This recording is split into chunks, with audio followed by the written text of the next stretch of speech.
CrazyMage. CrazyMage has fought with us before, and he is back to try to grab another one. And Endril is currently on a win-win streak with 49 life, so he's off to a great start. Ooh, wow, nice card backs from CrazyMage. Is that the new... Is that just the new monthly card back? I'm not sure. But Hello looks really nice. Endril is sporting the druid that he used last game, and CrazyMage is using a... looks like a fairly standard paladin, or I mean warrior. So this is generally favored in the druids. Yet the druid didn't get wild growth, and yet it is still kind of favored considering the druid just throws down big minion after big minion, and the warrior will just run out of removal and such. So we might have lagged out considering the cards here are kind of buggy and we see actions going on, and so yeah, we'll wait about maybe 5 seconds, and if these boys don't have any actions, that means that we lagged out. So no worries, we can just jump right back in about 10 seconds, so... yeah. Okay, let's just reload this. So we have Endril versus CrazyMage. Oh, and both of them are rank 11, so that's rather interesting. Okay, yep, we did lag out, so it's on turn 4. And we have a Acolyte and a Shredder active. Along, ooh, what's this card? He's running Doomsayer. Okay, interesting. So CrazyMage is running a Doomsayer in a warrior deck, so that'll be fun. He's pointing out a Sledge Belcher just to essentially protect his Acolyte. The Endril wanted to basically kill with his Shredder. And Endril looks like he's going... Let me answer start. Well played. It looks like he's just gonna innervate out a Druid of the Claw.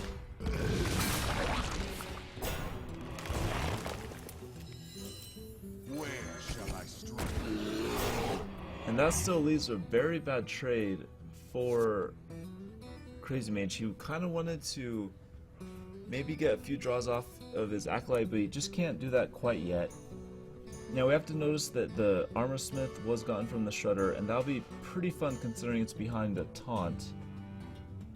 So it's probably going to get, I would say, let's guesstimate the about 5 armor for Endril through that Armor Smith. And as far as CrazyMage's answers, he could throw down another Lotheb, but it looks like he just wants to start some card draw. And he gets an Execute. Okay, so that might be exactly what he needed. He didn't have any nice removal earlier, but he gets the Execute down. But if he does Execute, he's not going to be really able to develop too much. So it looks like Doomsayer is going to be the play of choice. And Endril is essentially 1 damage off being able to kill that. He could Hero Power, and he has 5 on board. So the Wrath will allow him to just kill that. Actually, no, he needs to trade damage into the taunt. Never mind. So does that mean that he just might Wrath for 3? Yep, looks like it's going to be the play choice. He's going to keep his Druid of the Claw alive. And so far, the Armor Smith has gotten Endril 2 armor, so I'm just going to write that down and make sure we keep track of that, see how much value this Armor Smith actually gets. CrazyMage's answers right here could probably be a Sledge Belcher. Looks like he's gonna go with the Execute Sledge Belcher. Yep, nice. Now, Endril will have to taunt up again if he wants to get some more armor, but, you know, it's not very relevant. It's just kind of a joke thing. Let me make sure.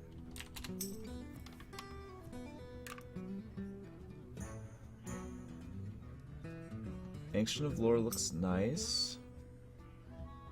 Dr. Boom is always attractive on turn 7, but he can kind of notice the Burly Rock Jaw in there. Those are always fun to deal with. Usually those aren't really running pretty much any deck whatsoever. There was kind of a running joke at one time that this was similar time to when GVG was released. People were still experimenting with decks, as that K-Cats was running his standard Control Warrior, and he had Dr. Boom in the deck, of course, and people were experimenting with the 6/6 legendary that actually spawns a Burly Trogzor every time a person plays a spell, and Kit Kat's really kind of shut that kind of idea down just by the Sludge Belcher is the same mana, or I mean the Duck Room is the same mana cost, you know. So that meta is kind of gone, but looks like he goes with the Nation of Lore and he gets an Innervate, so next turn he could basically have 10 mana if he needs it. CrazyMage gets a shield block, so as far as minion development and answers, he doesn't have too much. He might go, I was gonna say he could go with a Kel'Thuzad, but that doesn't really kill anything, and yeah, he doesn't have the mana either, so we might just see a Sludge Belcher, I mean a Lotheb. Yeah, Lotheb armor up looks nice.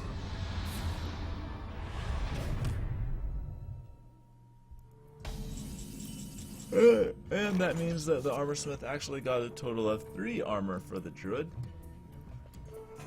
And Endril, he has plenty of minions to play, so he doesn't have to worry too much about his spells being blocked out by Lotheb.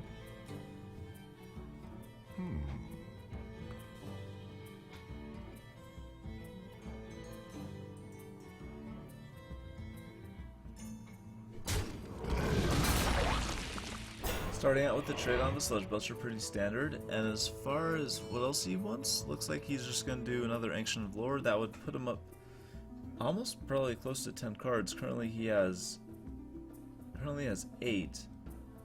So yeah, he would be at 9 cards if he played the Ancient of Lore.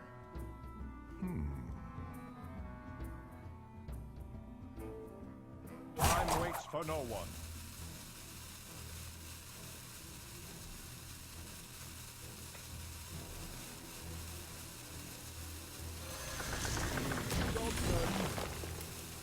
Alright, now CrazyMage can trade with this board quite well with using the Slime, the Lotheb, and a Whirlwind. So he can, oh, and he even gets an Acolyte of Pain, and that would work great with the Whirlwind. So we might just see CrazyMage kind of clear the board here, get a draw off.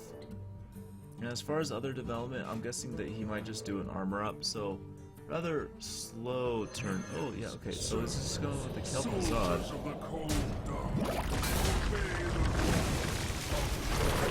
And that means great value there.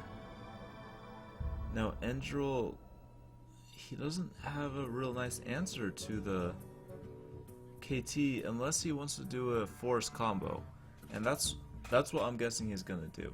He's gonna trade his face into the slime, do a force combo to kill the Kel'Thuzad, and use his Ancient of Lore to kill the Lotheb.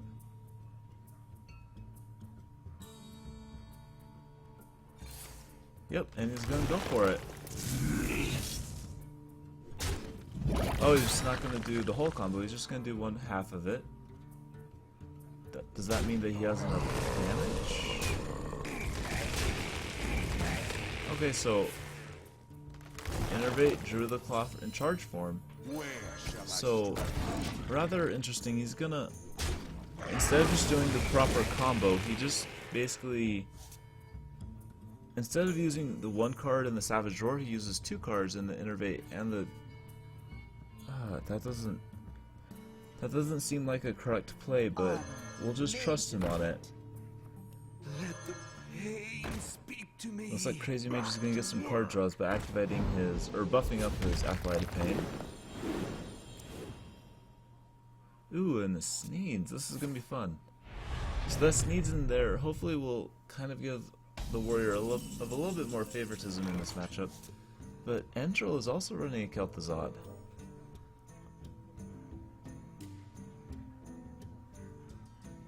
So the Lotheb looks nice here. It will trade very well with the board.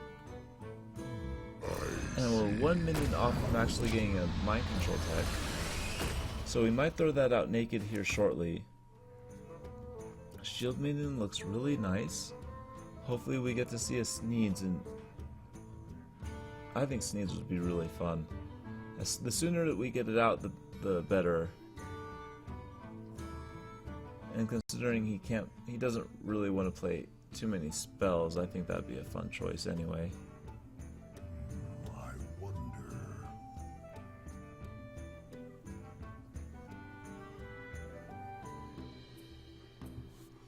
As far as removal, we've only seen one execute, so CrazyMage has plenty of options still in this deck.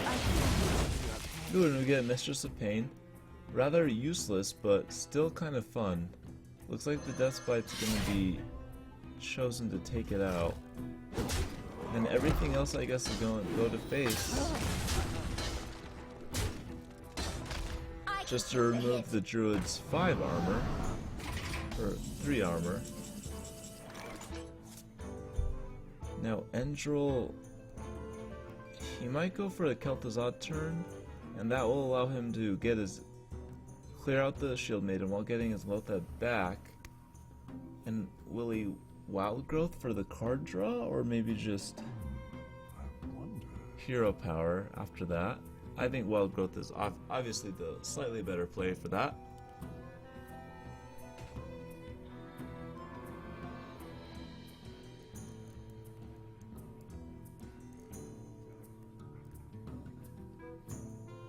What to do?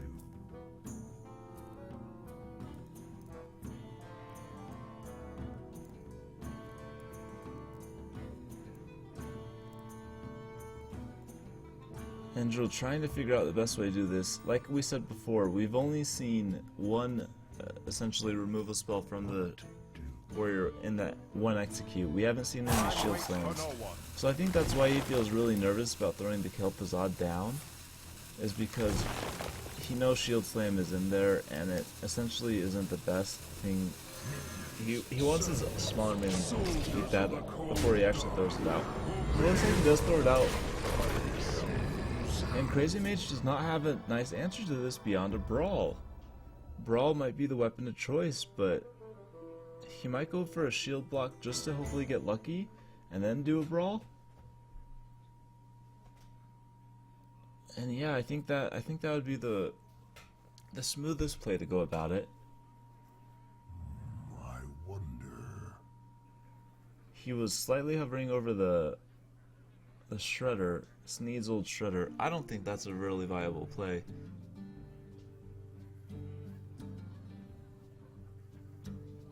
So Kel'Thuzad looks like it's getting some nice action, I think. Oh wow. Is he gonna... Alright, that works. He's gonna juice up his Grom. It still has 2 health, so very interesting play. I would not have considered that myself. And now Endril could throw down a couple taunts just to eat up Grom's damage. But you gotta kind of expect that your Kel'Thuzad is not gonna live too long, considering you're up against a warrior who still has plenty of options. But we do have to remind ourselves that the warrior is kind of slightly favored in this, but I mean the druid is kind of ooh, is he gonna actually Savage Roar and base tank this 10 damage? It wouldn't be too big of a deal against a warrior. You know that Grom is essentially their burst, so if you eat up Grom early, like this, you know, even though it's turn 10, but you know it's a warrior matchup, so it always goes past turn 10. Looks like we are gonna see the Savage Roar. Okay, interesting.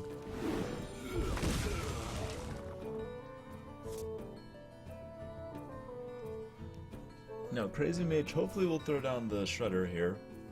That would probably be the funnest play for us to see.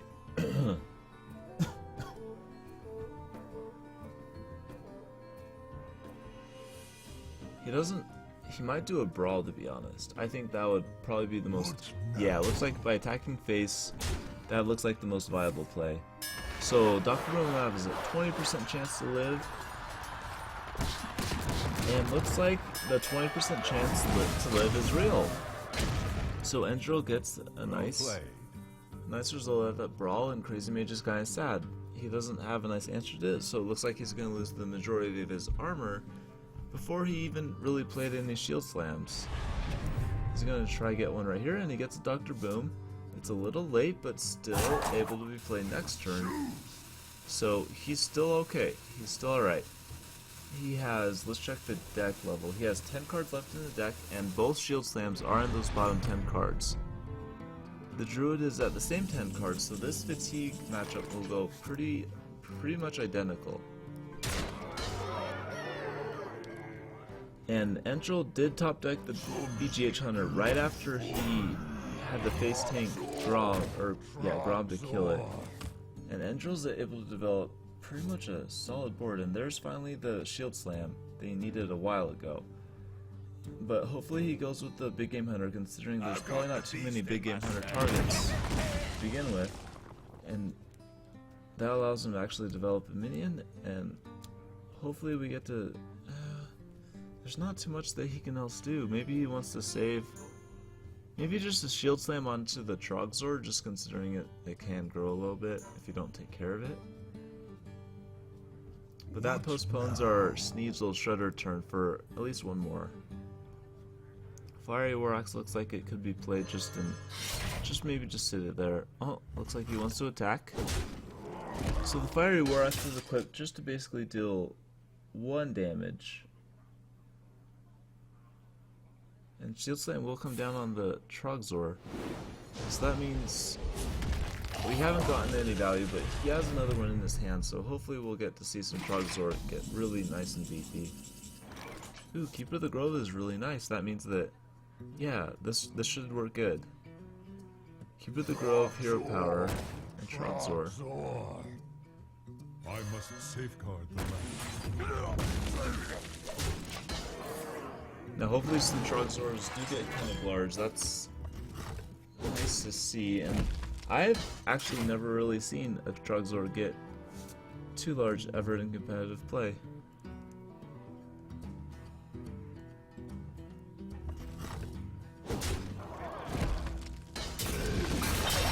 Ooh, finally we get to see the Sneeds.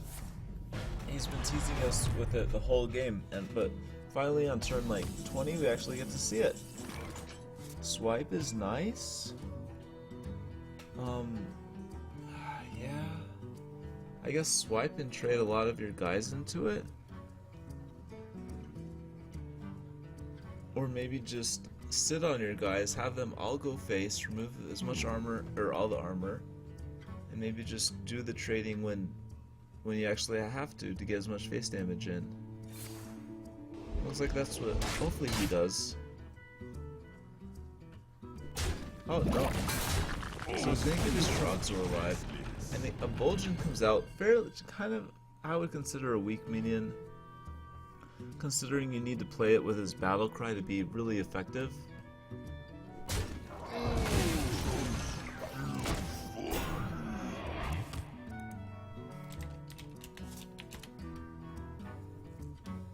And he just trades into the Vulgin, so he doesn't really want to keep that up for too long.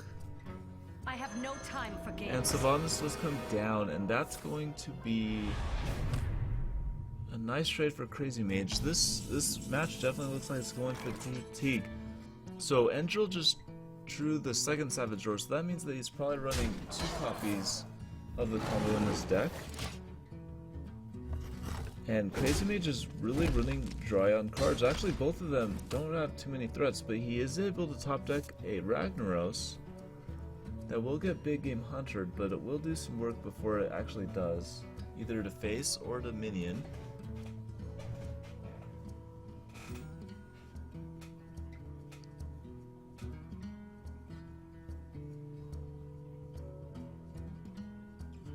What now?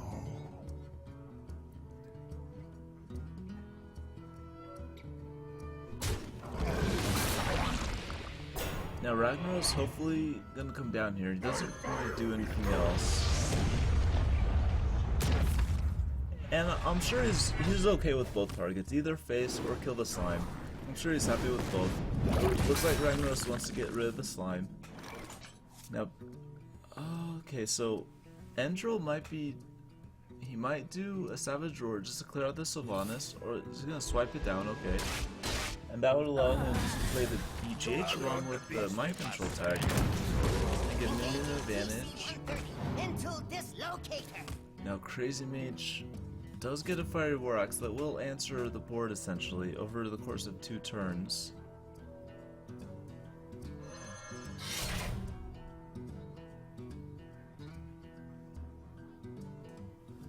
Now these decks are getting quite low. We have 5 cards for both players. So whatever's left in their deck kind of has to carry them through the game, or else we're going to see a fatigue thing. And if we do, that means that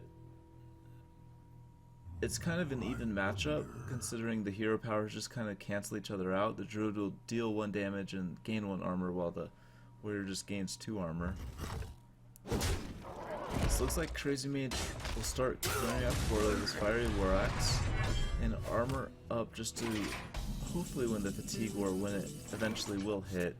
And then Droll gets a zombie chow, which is decent right here, considering the warrior's pretty much at a great life total. So I think that he should play it, but he disagrees and just keeps it in his hand.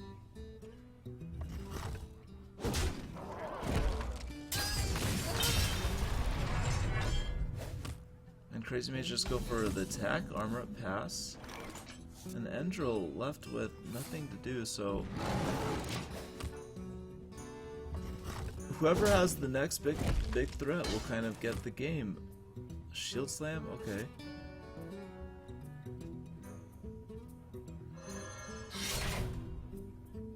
So CrazyMage looks like he wants to attack here just to get his execute ready to be activated.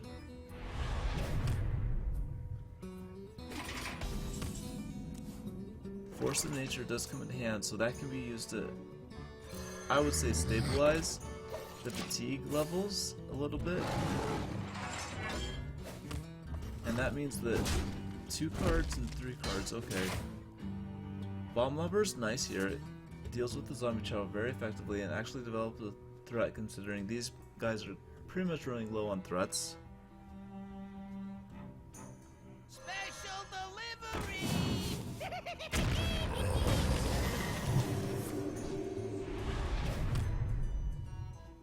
I'm almost out of cards.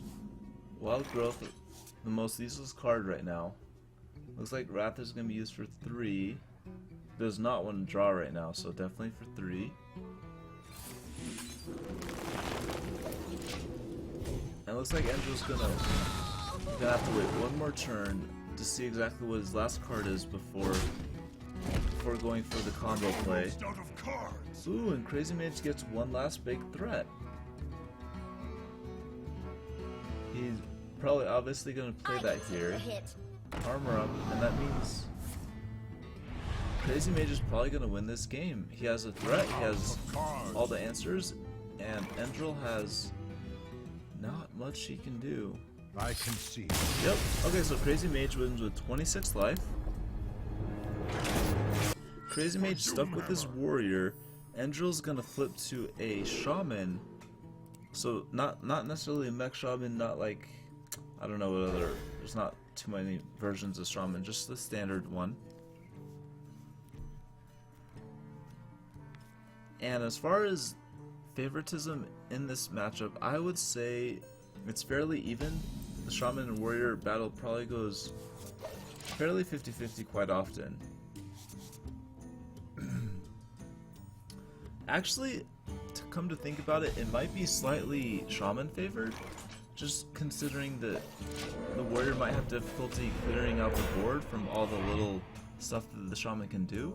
So I would feel that it's a little bit favored, yet shaman would maybe struggle with dealing with some of the larger creatures once they use both their hexes, and they don't have really too much hard removal beyond that, but we'll kind of see how this goes. Slow start from both players, but CrazyMage is able to develop a generally nice board here. Hopefully get some card draw, but the Flametongue Totem is nice. Wow, okay. I thought he would almost guarantee the Flametongue Totem there to actually deny any draws, but he's actually going to give the Acolyte the potential of 2 draws, as the Armor Smith trades in the Taunt Totem and allows the Acolyte to kill the other totem. And I don't know how much Endril essentially regrets that decision, but you know, we'll let him deal with that in his own terms. CrazyMage development, he might want to get a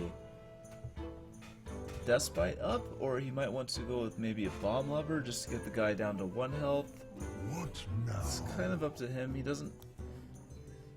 Not too big of a deal. These are kind of one of those turns where there's several good options, and this one does look pretty good. He's just gonna go to face, actually. Okay. And that means that... Well played. That belongs in a museum. So Harrison Jones comes out at 5 after his top deck. And that's going to give the Acolyte basically 3 draws. And if Endril is trying to fatigue his opponent, he's definitely going about it the correct way. But if he's trying to actually win before fatigue, he's going about it the completely wrong way. But we'll see how the kind of game develops. It's going to be quite interesting.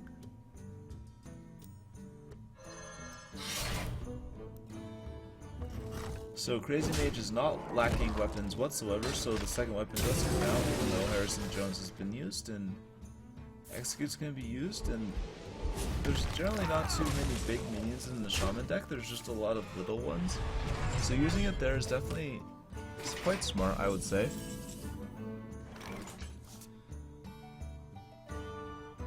Fire Elemental does look nice here, that's going to actually kill this Acolyte that has been on board for quite a while. And the third draw almost? No, okay.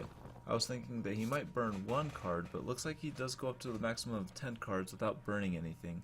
He still has the coin, so he could throw down a Dr. Boom here, but it's probably not the best considering Fire Elemental will just kind of kill it almost.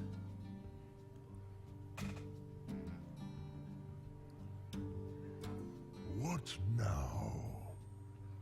As far as other options, he could always just throw down a Shield Maiden that he has here, and I think that's pretty solid, but it will, you know, throwing anything on the board with the Fire Elemental is kind of dangerous, but looks like he's going to go with the Dr. Boom.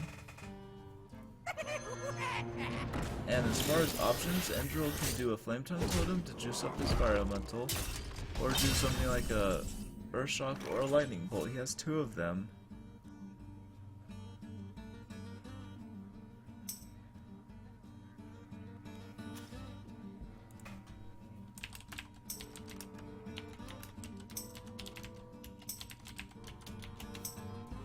I have to answer StarPG. He seems kind of nervous, so just kind of give him a relax. This tournament kind of just...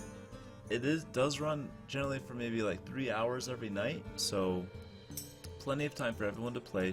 We've actually only been running this tournament for an hour so far, so plenty of time for everyone to play.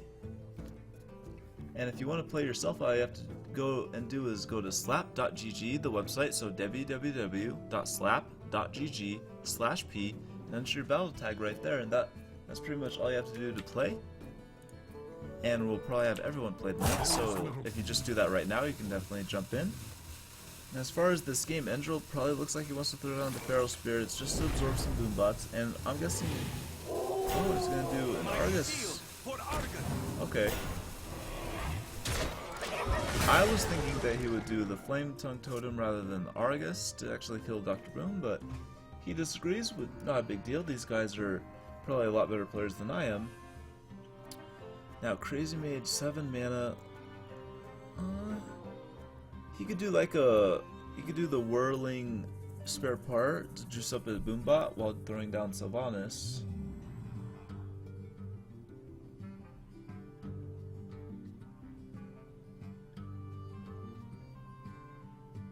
He does have a Shield Slam, but not too much armor. But there's not too much on the board anyway, so he could armor up and kill something.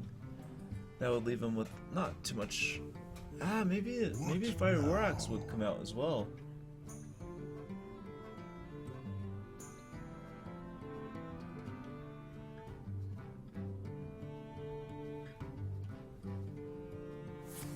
So it looks like he's gonna do the Shield Slam. And probably a Fiery War Axe, and that's gonna leave him pretty much with nothing else to do for 2 mana, but not a big deal.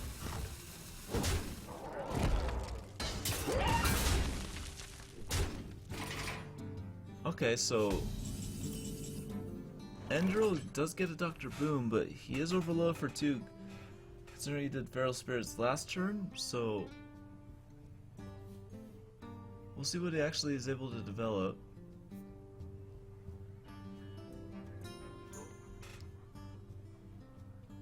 Probably a Sludge Belcher. He might just Earthshock one of the Boombots. It kind of sucks to do that, considering they're kind of summoned for free and you have to waste an Earthshock on them, but might be a smart choice.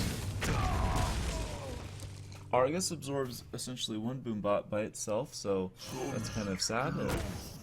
Basically a 2-mana creature absorbs a free. And looks like he's going to do the Earthshock play we talked about. Doomsdare, okay. And looks like we disconnected. Hold on, guys. Sometimes we disconnect from the spectator mode, which is rather weird, I know, but hold on. We'll get it fixed. We're not going to go to commercial break. We're just going to go black screen. I know it sucks. Actually, do you want to look at my fat face while we actually load this up? So there I am. And Hearthstone's loading up. And we're going to switch actually to Hearthstone while we have CrazyMage versus Endril.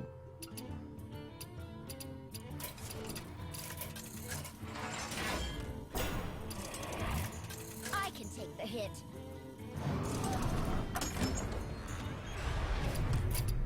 And there we go, back in the game, no worries. And as far as development, it looks like the Sludge Belcher was able to stay alive, and looks like the Flametongue Totem is going to juice it up to kill a Shield Maiden. Oh, and he's running Power Mace. Okay, so Power Mace could be some nice energy here on a Boombot. And looks like he also has an anti-Killbot to actually work with this energy. CrazyMage gets a Shield Slam to kill the Dr. Boom, but he doesn't have anything like a Brawl or anything to deal with it. He does have a Doomstare, but the Doomstare will probably just die. So it looks like the Shaman's doing great against this Warrior, even though the hand looks kind of dry from the Shaman, but the Warrior's hand looks nice and full, plenty of stuff in there. So hopefully this board can stick for a little bit longer and allow the Shaman to actually pull this out.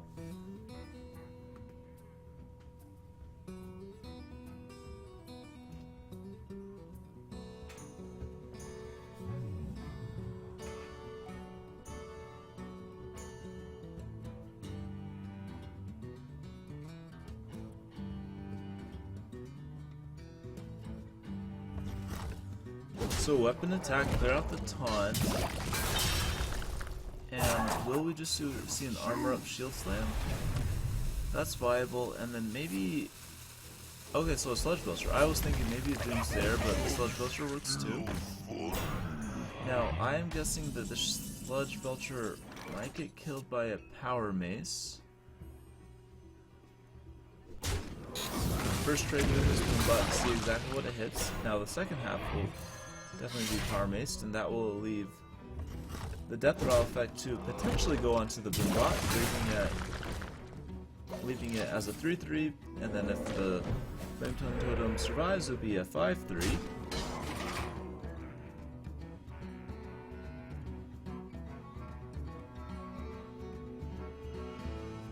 Now CrazyMage, Sylvanas looks nice. I don't think you need to...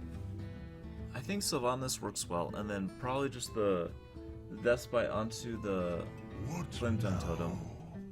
I think that'd be probably the solidest play.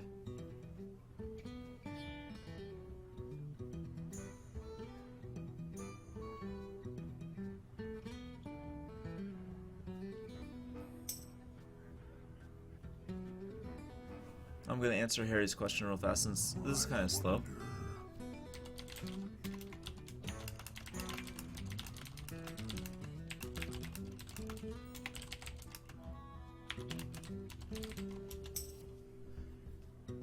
Harry will have to wait until a few other opponents will actually get a chance to face the current tree topper, which is Endril right now with 1 win streak. And Harry just signed up, so he's a completely new competitor, so we're glad to have him. But as far as this game, I vote Sylvanas Deathbite. We'll have to see exactly what he chooses to go with. Maybe he's nervous that Sylvanas will just die to the board and just maybe steal something crappy like the totem. But that's kind of the risk you take. You have a nice hand, you know the shaman's kind of low on cards, so hopefully you feel comfortable doing that. I wonder. Oh wow, did we lag out? We just see a warlock card with brawl. Does everyone see that? Yeah, the stream sees that. So that means that we might have just lagged out and disconnected, so if that card hangs around for too long, we'll just reload this spectator mode. What now? Give it about 10 seconds and we'll just reload. Yeah. Alright, let's just reload this. Okay. Yeah, that's weird. Alright. No worries. No commercial breaks, we're just gonna go straight back into this. So some technical difficulties tonight, but not really on our end, it's kind of on Blizzard's end, so hopefully nobody gets too angry, no picnics happen. Yep, it did look like it did lag out. And the anti-killbot actually got buffed by the power mace, so that's nice. Ooh, a Kel'Thuzad for a CrazyMage, so hopefully you'll actually get some value from that, but we don't see an opportunity to get value just yet.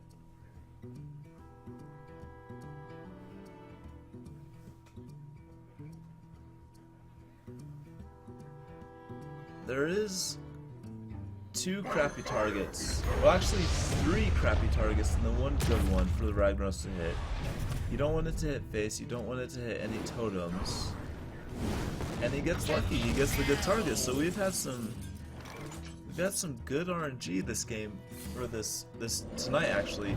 We had that brawl, ooh, does he not want to hex that? I would just hex that, right? Maybe he just wants to double lightning bolt it.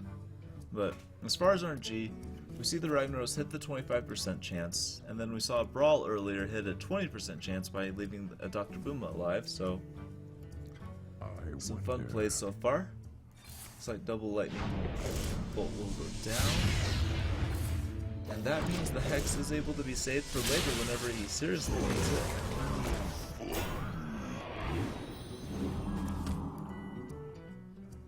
And CrazyMage may feel a little bit SOL right here considering his hand, but he should feel fine. We know that Endrill's hand kind of sucks, and CrazyMage has a little bit better hand, so hopefully he sticks this out. Maybe just start with a bomb lever. What now? It'll probably kill a totem.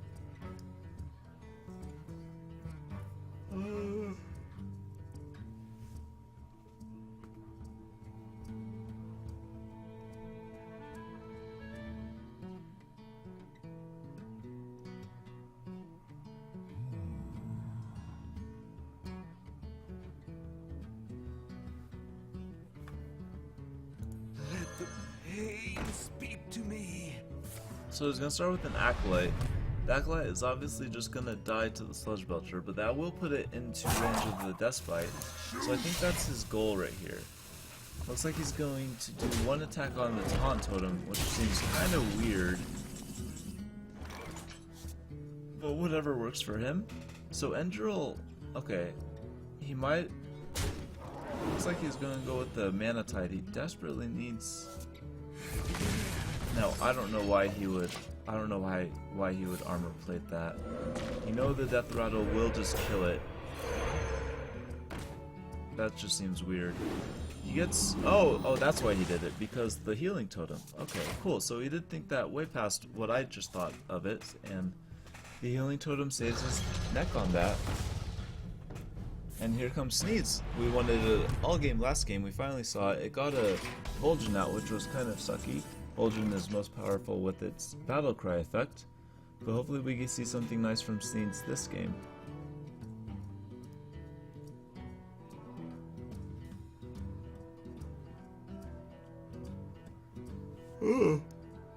Oh, nice. A hex will definitely be the nice answer to that. That kind of leaves got some spectators kind of sad. We wanted to see what it got out, but that will leave Endril as a competitor very happy to get rid of that thing.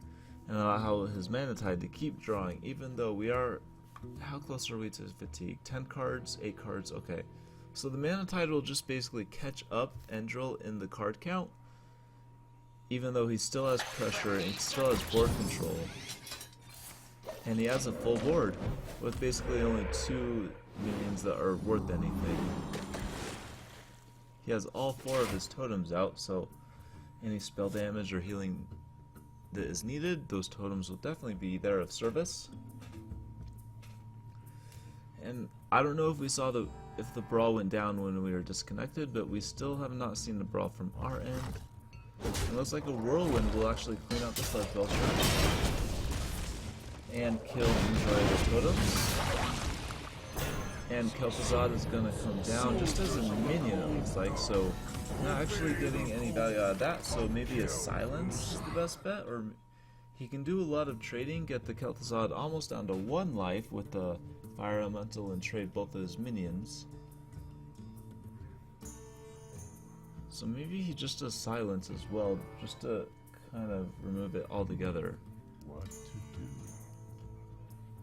Now if he rolls a spell power totem, that means that he could actually save his... He could save his slime from actually dying, so it doesn't have to trade in. So it looks like he's gonna go for that. Roll a totem.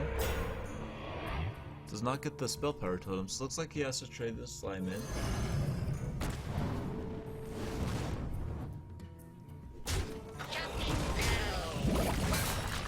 And Kel'Thuzad essentially just absorbed a couple minions and a spell and didn't get any value out of its effect, so we're kind of sad about that. So this game has been kind of sad as far as what awesome effects can happen. Though I think the best effect that we've seen so far is Ragnaros actually hitting the 25% chance, but there we see CrazyMage do an awesome play by killing the Fire Elemental with the Whirling Blade spare part and a Big Game Hunter, and looks like he's just going to... Maybe he wants to throw down the Bob Lumber and hopefully get the Mana Tide, but looks like he's just gonna armor up and let the Mana Tide do its work. Realizing this game is probably gonna go to fatigue and he can just let his opponent keep drawing. It looks like Andril does not want to kill his Mana Tide. He's just gonna kill this Mana Tide right there with the Rock Spider, but looks like he's just gonna keep it alive.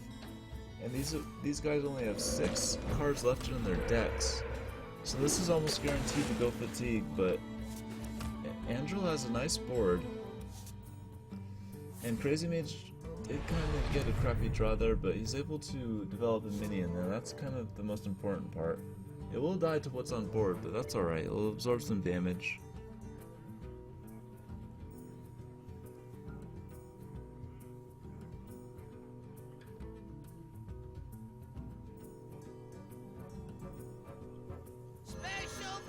So here we go with the Bomb Lobber. Looks like the Bomb Lobber did hit the perfect target, but Shredder did drop a really nice target for the Shaman. That's considered probably one of the better 2 drops. Another Rock Biter, so the Bomb Lobber is probably going to die to the Rock Biter, maybe to face? Yeah, it looks like he wants to keep the majority of his board alive so he can keep pressuring the warrior and just sacrifice his own life total in the process. Now another big minion comes out in the Mechanical Yeti.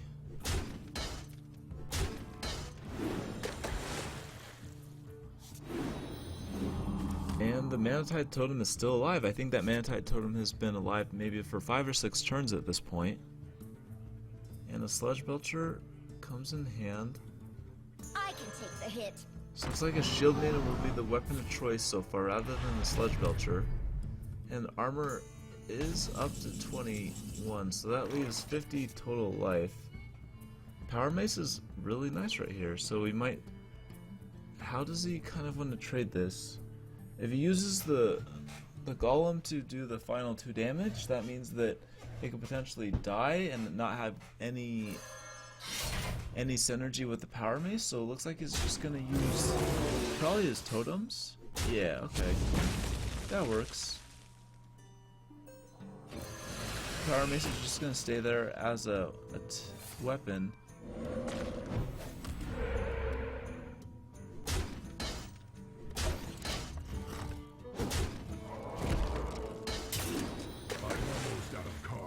Ooh. Purple lightning storm, so that's awesome. And 0 mana too, so that means a bug. 1 card left for the shaman, 2 for the warrior, and this is going to fatigue no matter what. Neither people can kill each other. And that means that Mana Tide is actually going to start working for the warrior now once it's in fatigue. It looks like he's going to stealth up his Sludge Belcher, so that's kind of strange. While a minion has stealth, it cannot taunt. Okay, so the Innkeeper just gave us a nice tutorial there on learning exactly what stealth does. Thank you. Thank you for that. It looks like the last card in the deck was Flametongue Totem, and he can't actually even play it this turn, so looks like he might go for a weapon attack, buff up one of his mechs, but he chooses to attack with his mechs before that, so that means that he's not going to do anything this turn, except for attack and just pass the turn. Now, if he attacks with his weapon now, that definitely means a misplay, but he chooses not to. Now the warrior still has 1, so he's gonna have. Oh man, the shaman is gonna go to fatigue so high with that Mana Tide on board. But yet, the shaman does have minion advantage, and that kind of is more important than the fatigue factor. What now?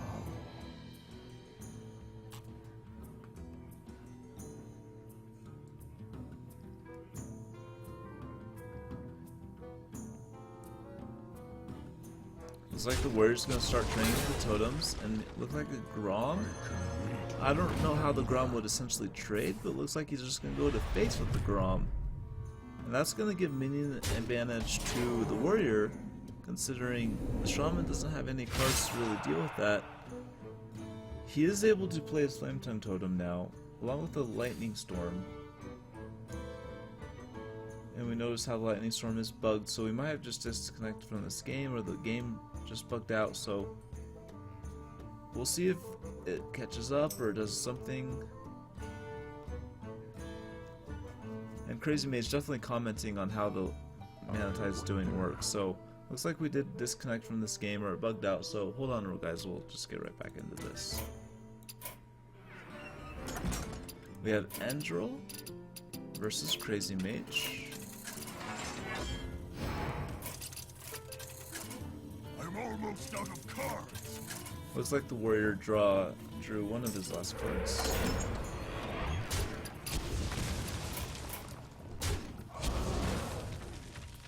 Okay, so the nice little bug effect there. Graphical bug, not too big of a deal. Hopefully it doesn't screw up our game at all. It looks like Grom was killed by the Lightning Storm and whatever trades went down. But Endril is down to 15 life with fatigue running. And he was able to kill his Mana Tide by using the Flametongue Totem, so that's good. Now the warrior does have 3 cards left, one of them being Execute, so he's probably going to use that here onto the Shredder. Shredder could summon something awesome. So hopefully we see the Execute come down. Yeah.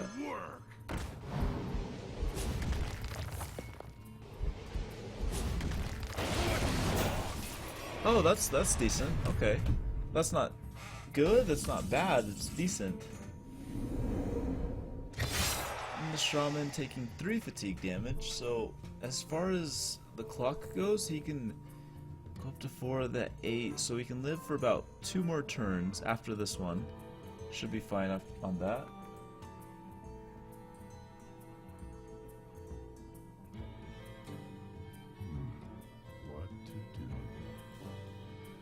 And can he actually kill his opponent in those few turns? Depending on how he trades, he should be fine. I would probably trade your Golem into the Cruel Task and probably send everything else to face.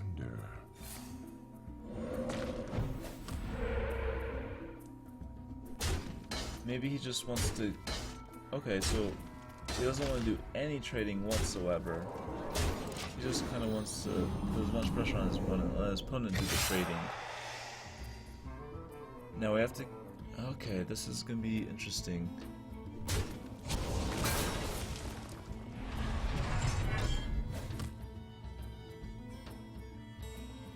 Now, Krotas is forced to go in the crossbow. That means the totem is safe, the flame tongue totem, and that's kind of the big thing that needs to die for CrazyMage.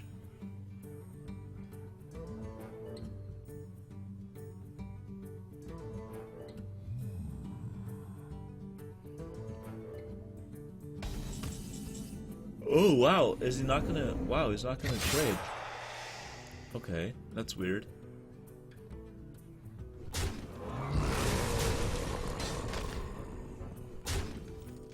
That seemed kind of odd. He would have reduced the damage incoming by 2. So I feel almost that that is a misplay. Because the Frostwolf Grunt got to attack again and Krotas just didn't do anything. So if this comes down to about a 2 health difference, we know why. Okay, so taking 5, that means that... Can the Shaman win? Looks like no. All the warrior has to do is armor up and pass, and the Shaman loses. So, okay, that's interesting.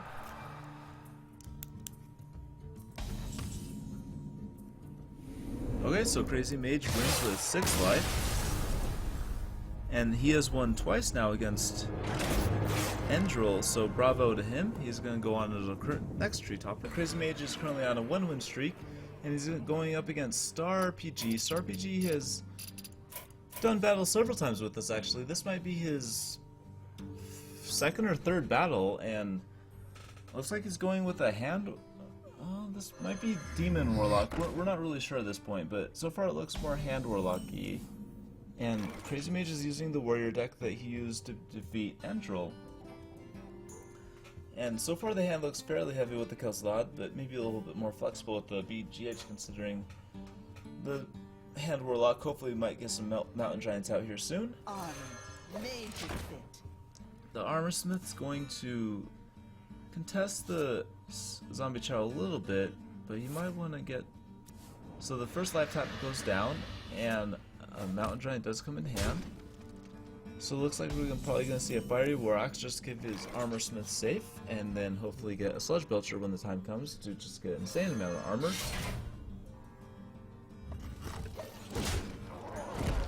And the BGH is ready whenever the Mountain Giant does come down, which will be next turn. Now, Star PG has to play something on turn 3, or else you kind of overdraw. Oh, never mind. He played with something on turn 1, so he will not overdraw. That was my mistake. He played the Zombie Chow, so he's not going to overdraw. You have to play something if you have the coin, or else you'll overdraw. That's kind of the gist of that story. But he should be fine. He's going to be able to play his Mountain Giant for 3.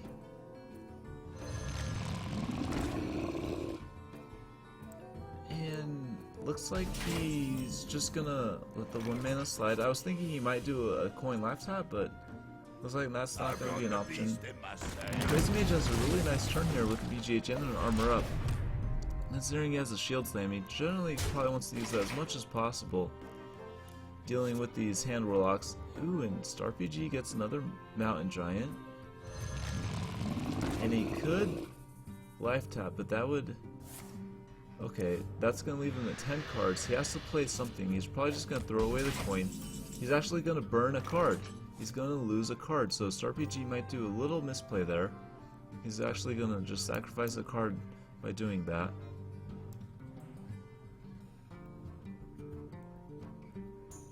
Now we might see a tricky play here from CrazyMage. He might go something for like a Bomb Lover and then just throw the BGH in. That would work. I think that's probably one of the better plays.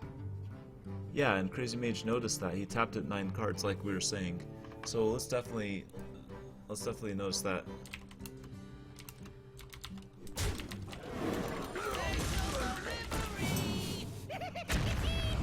So Star PG is playing maybe a little bit too funky. And there goes the burned card.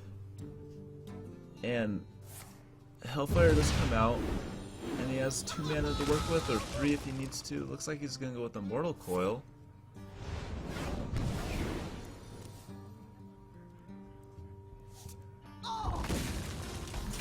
And does that how many cards? Okay, so 1, 2, 3, 4, 5, 6, 7, 8, 9. So he has 9 cards. He should be safe from burning another card. Did anyone catch the card that he burned? I didn't quite catch it. I think I was just not paying attention, or I was looking at something else, but the owl will come down, and Sludge Belcher for StarPG, and the owl I don't think it will get too much value, but the Sneasel Shredder is probably the best target to get it on. So hopefully he's running another owl, or else the Shredder is guaranteed to get something fun out of it, and hopefully we do actually see something out of it.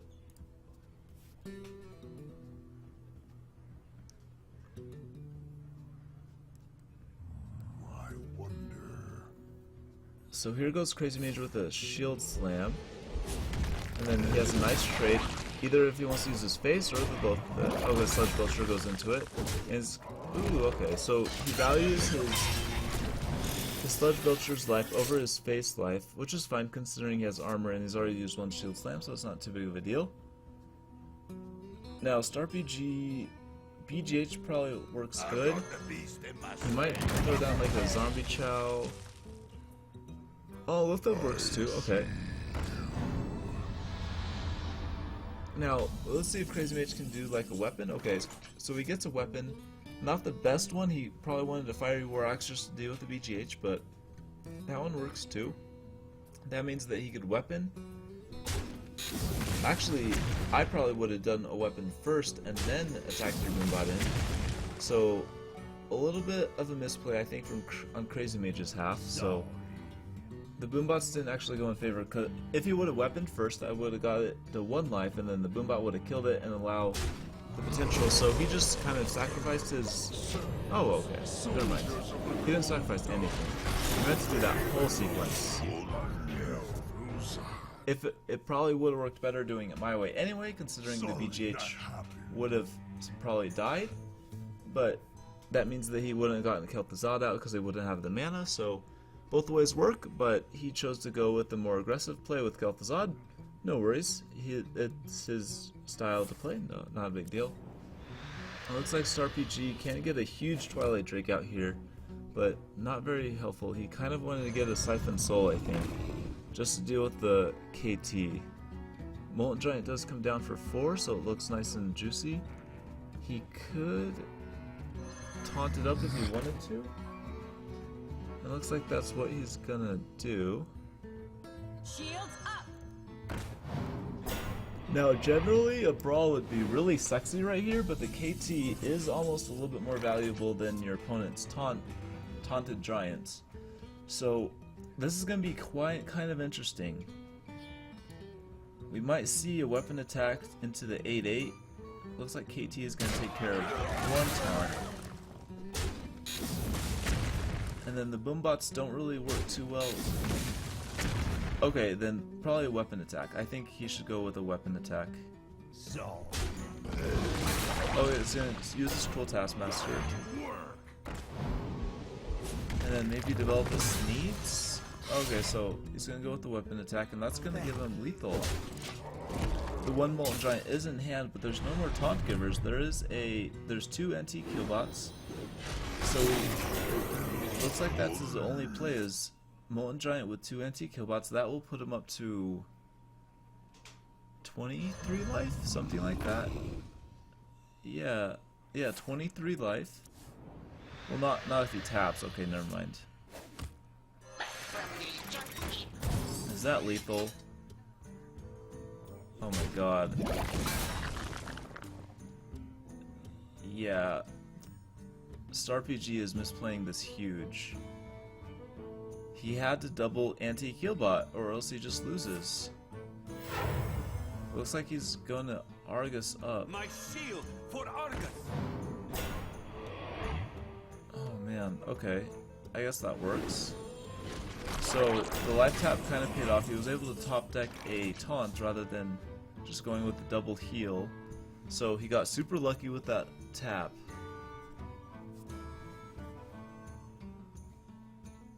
The Boombot's gonna start working down this, so he's probably gonna throw everything into this giant and then just end his turn just to revive all his taunts back up. Now if he actually attacks with his weapon, I'm not sure. I don't think he will.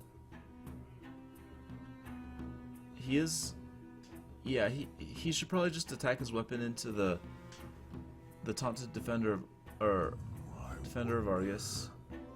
Sun's Fury Protector, I mean.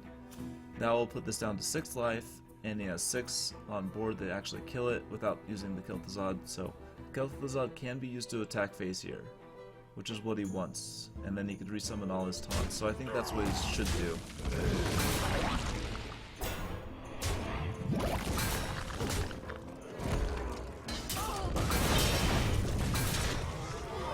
And then just armor up and end turn. You don't want to throw any minions down on the board, considering you're going to max on minions anyway, and you want all your taunts to survive.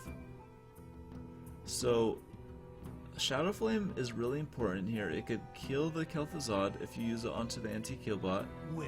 So I think that's what he's gonna do.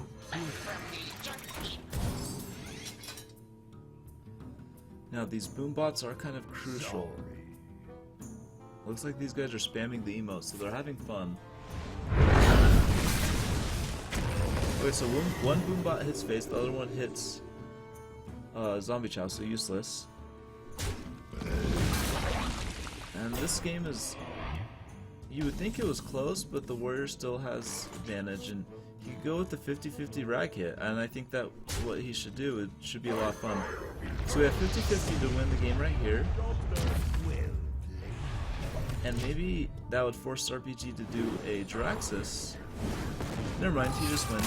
Okay, so CrazyMage starts this series out with 30 life. This is game 2. Currently, CrazyMage is up by 1 game in this best of 3. StarPG is going to flip up his decks. Rather than running the Hand Warlock, he's going to do a Mech Mage, it looks like. Rather heavy hand to start out with, but hopefully we see some lower range minions in there. CrazyMage is sticking with the exact same deck they used last time, and StarPG gets a kind of a funky hand. He wants 2 of those cards later game, but he doesn't get the Mech Warper. That's kind of a crucial early game minion. The warrior will be able to just kill mostly anything with the Fiery War Axe, so we're probably not going to see any insane mech starts. He might hold it. No, he's not going to hold it. Online. I am ready. So the Mech Warper is just going to save 1 mana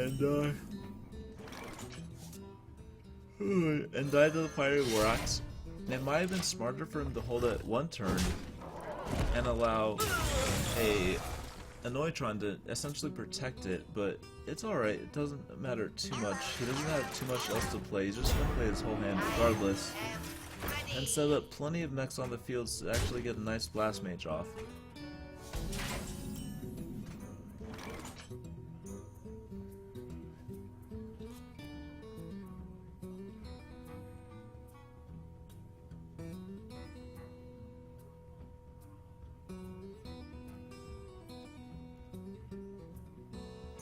Now CrazyMage, he wants to attack, and he might attack, get the bubble down, and then maybe develop a cool Taskmaster to challenge the board and actually kill something.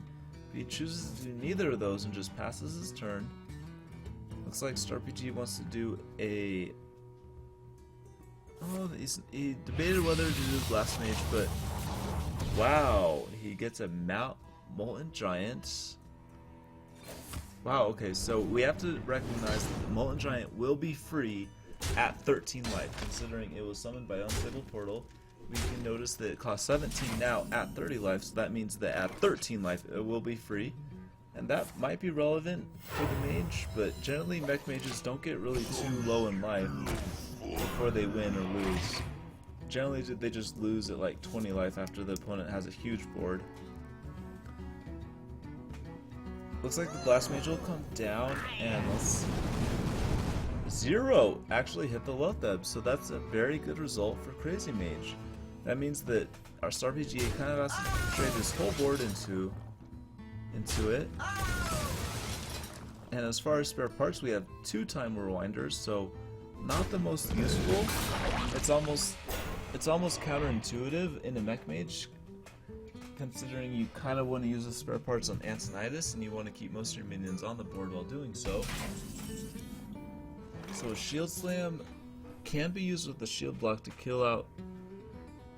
Yeah, it looks like that's what he's gonna do. Probably kill the Neutron with his weapon as well.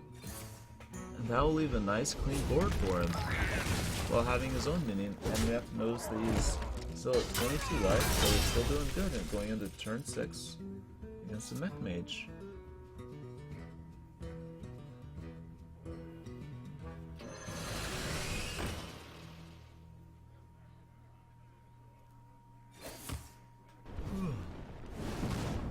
StarPG is able to develop a Shredder and Ping. Now the Bomb Lobber looks nice and juicy here, but he decides to go for Savants instead, be a little bit more mana efficient, which I definitely agree with. Ooh, okay, Micro Machine. Not the most popular card in Mech Mage, but definitely fun to see. And that's probably gonna absorb a Sylvanas hit, to be honest. But that just means the Shredder's allowed to hit face just that much longer. The KT comes in hand. And Dr. Boom hits the field, so this is, I guess, where the time comes when the warrior's gonna swing over to have board control, and the mages generally don't have too much to say about it. Sometimes you run Flame Strike, but most of the time you don't.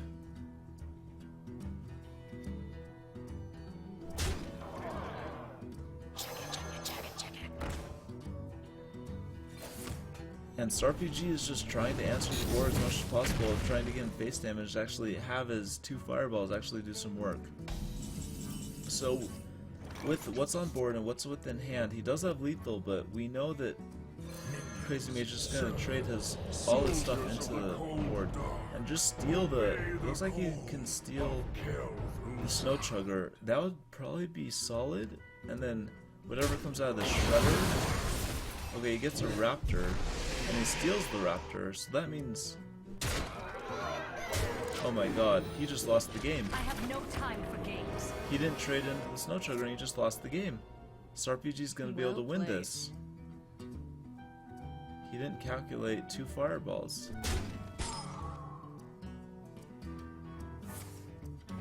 Alright, StarPG taking this game with 16 life.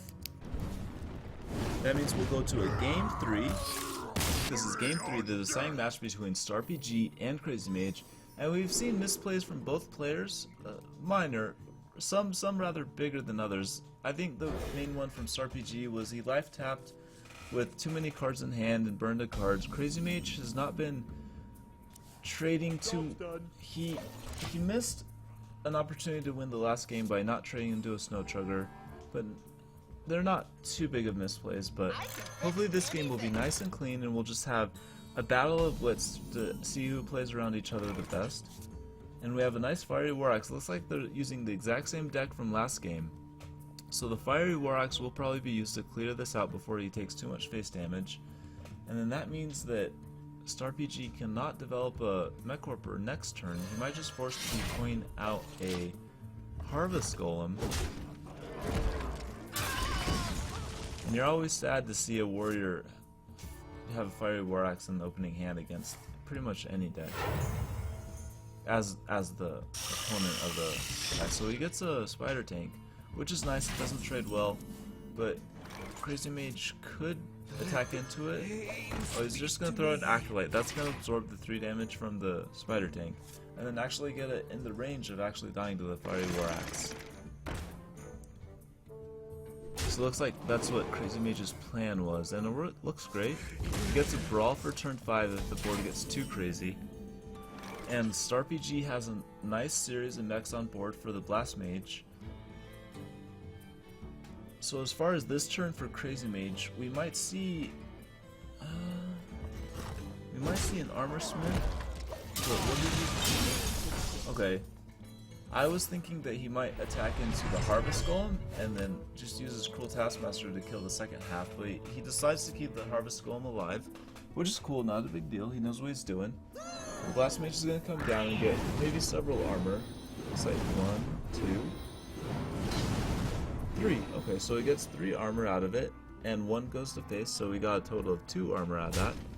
And Starpy's just going to just trade into Armor Smith, leave his opponent with as less health as possible. Shield Slam comes in hand at a great time. Now he could Shield Slam the Blast Mage and probably develop a Acolyte.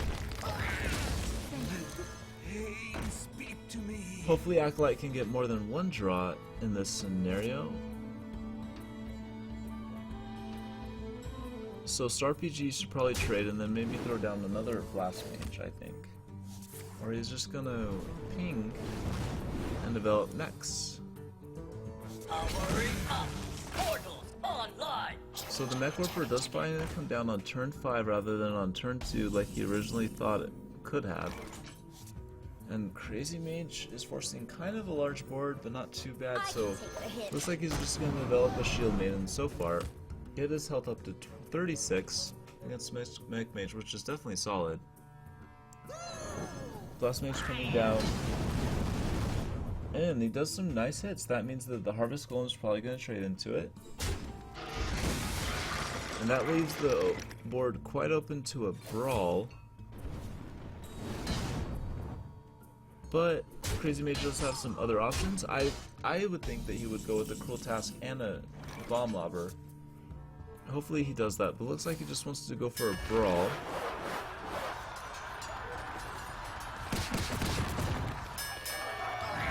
And okay. So the Mech Warper survives, but he chooses to armor up rather than using the Fiery War Axe. Sometimes it's alright because you realize that your opponent probably doesn't have too many mechs left still in his deck. And it worked out in this case. He didn't really have any too much. So it looks like a Frostbolt's going to go to face to deny any weapon shenanigans, which is a good move by StarPG, considering the weapon is in his hand. Now instead of dealing with this board with the weapon, you kind of have to deal with it maybe with a Bomb Lobber and see what you hit, and if you hit something good, you can maybe deal the... Okay, so you did not essentially hit the most valuable target, but we have to kind of take that term into context and say that the Cogmaster was the biggest threat to his life total, so he did kind of hit a decent target. Dr. Boom comes down, and CrazyMage does have a BGH, so that's probably going to be the weapon of choice here. Ooh, and he has a Whirlwind too, and the Whirlwind goes really nicely with the Execute. So maybe just... I think that he would use his Bomb Lobber, trade into the Mech Warper, Whirlwind, Execute, What now? or maybe just Whirlwind and then do the BGH, so no Execute maybe.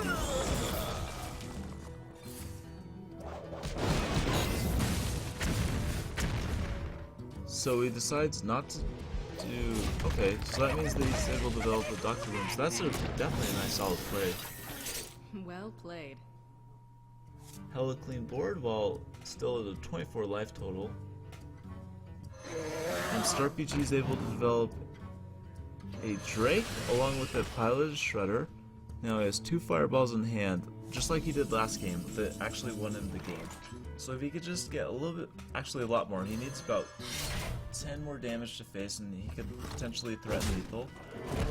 And that's a nice start by forcing the warrior to attack with his weapon, even though the Sludge Belcher will kind of block out any further attacks.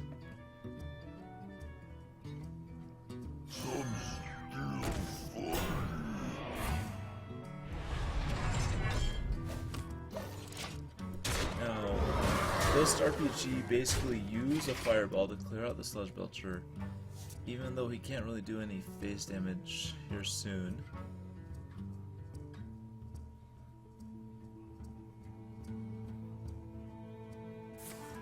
Looks like that's what he's gonna go for. Oh, never mind, he's just gonna kill himself. Oh, there you go, so CrazyMage is gonna take this with 20 life. Once he does concede. Okay, yep, there it is. is Eladin. Eladin has also faced or fought with us before. Victory or death! And looks like we can't see Eladin's hand, so we're gonna let him know.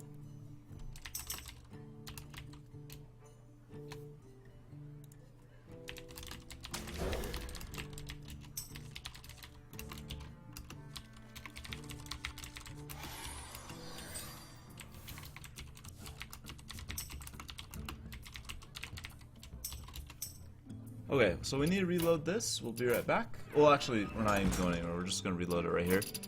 CrazyMage and Eldon.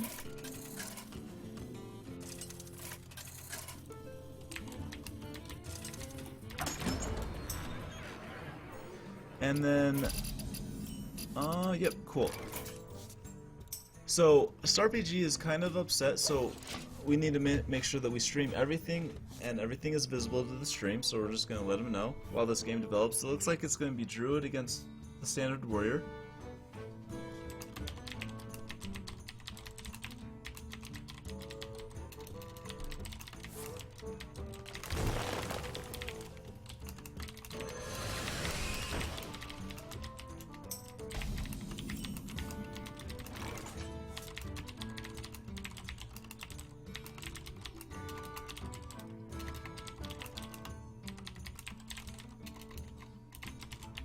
Alright, great. So, looks like Doomsayer is going to start out.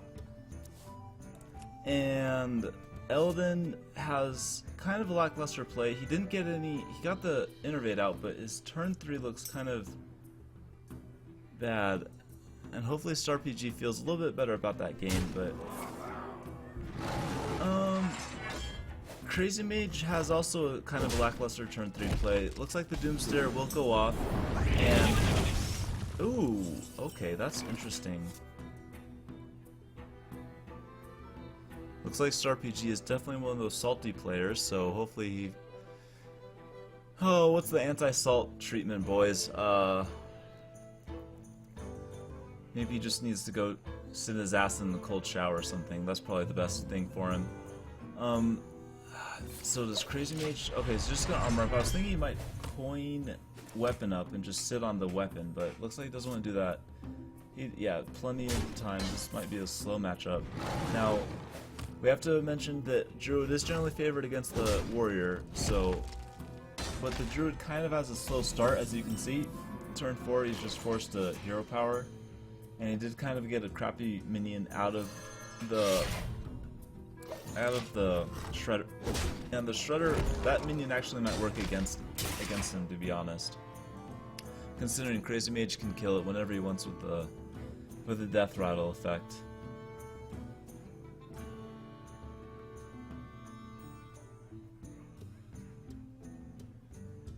And looks like he's just going with the Sludge Belcher, but he knows that it's just gonna die, so that's why he's really hesitating, but he knows that he has to get something on board. So maybe he just... yeah. He doesn't want to innervate Ancient of Lore.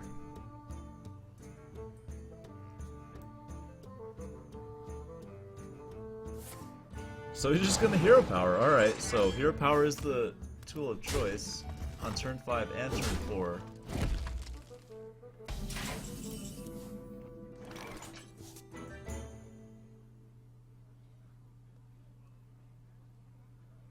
Okay, so CrazyMage, he might just do his own Sludge Belcher, but it will take a lot of damage. So he might just attack the face, kill off the sheep, and then do a Sludge Belcher. I think that would be safe. Oh, he's just gonna armor up.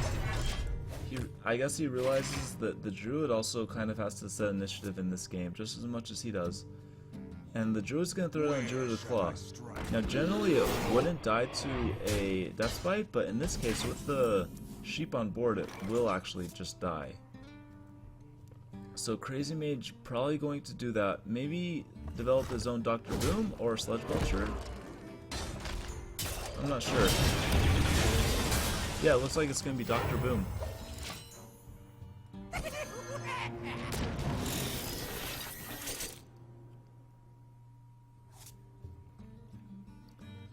Now Eldon is able to get an Ancient of Lore out. Hopefully draw 2 cards. Oh, he's going to start with a Wrath, okay. Oh, is he going to Wrath for 3 and then swipe? Ah, that works. That means a lot of face damage, but at least his minions are safe for later.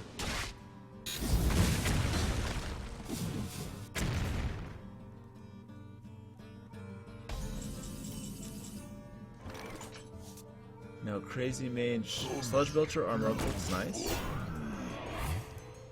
Now we have to notice that Eladin does have the combo in his hand, so he just has to get the warrior a little bit low. The 14 mark is the magical number that he needs to get the warrior. So just probably gonna keep throwing down some minions. Okay. Ooh, alright, so if he did get a shade, he probably just would have innervated the shade out, but not that lucky. Now, he will have essentially 11 mana to work with next turn.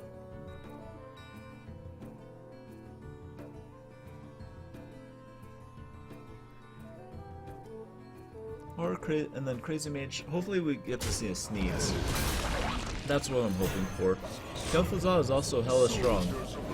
Now we have to remember that Kel'Thuzad is not in BGH range, and druids run really no hard removal beyond BGH and swipe and such, so this is going to be kind of tricky for him to deal with. That was a great recognition of CrazyMage. So will we just see the combo used right here to clear out Kel'Thuzad? We've seen it once tonight before, a druid running. I think it was actually CrazyMage. He was running against someone else who had the KT, and he was forced to kind of do a combo to clear out the KT. So I think that's Eladin's best plays. But he's trying to figure out exactly how to get past the 3 taunted minions that he has to get past using that combo, which he... Ooh, can he?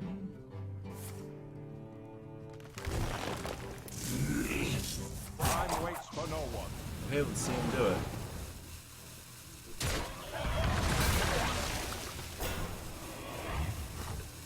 Yeah, it looks like he's barely going to be able to do it. So no damage done to face with that, but the Kel'Thuzad is cleared. So I think CrazyMage is happy to absorb the combo by KT. I think it's a solid trade. Now he could develop a Ragnaros, and there's nothing that Eladin can essentially do about it. The Sneeds is also really good. It's not vulnerable to BGH. And we know that he doesn't have a silence, so that's also very nice. Oh my god, he just top decked the silence. Wow, okay. So what does he play beyond that? He could play maybe Lotheb is the best challenger to the Sneeds.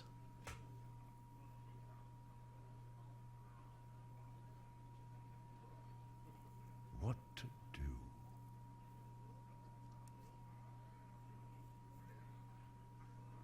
So obviously starting with the silence, you're basically killing a random legendary by doing that. So hella worth it. I must safeguard the land. And does he maybe Druid of the Claw and Taunt form would work nice. It trades fairly well with the Sneeds, considering the Sneeds can't straight up kill it. Where shall I strike?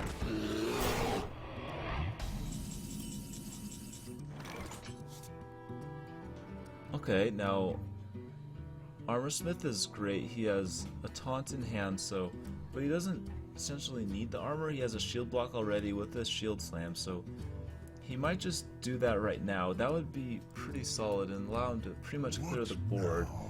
And then he could develop maybe he can even develop a Sludge Belcher behind all that. So I vote that he does that. And it looks like he agrees. He's gonna do... Oh, he gets a BGH. Not useful just yet, but we might see Eladin run or Ragnaros.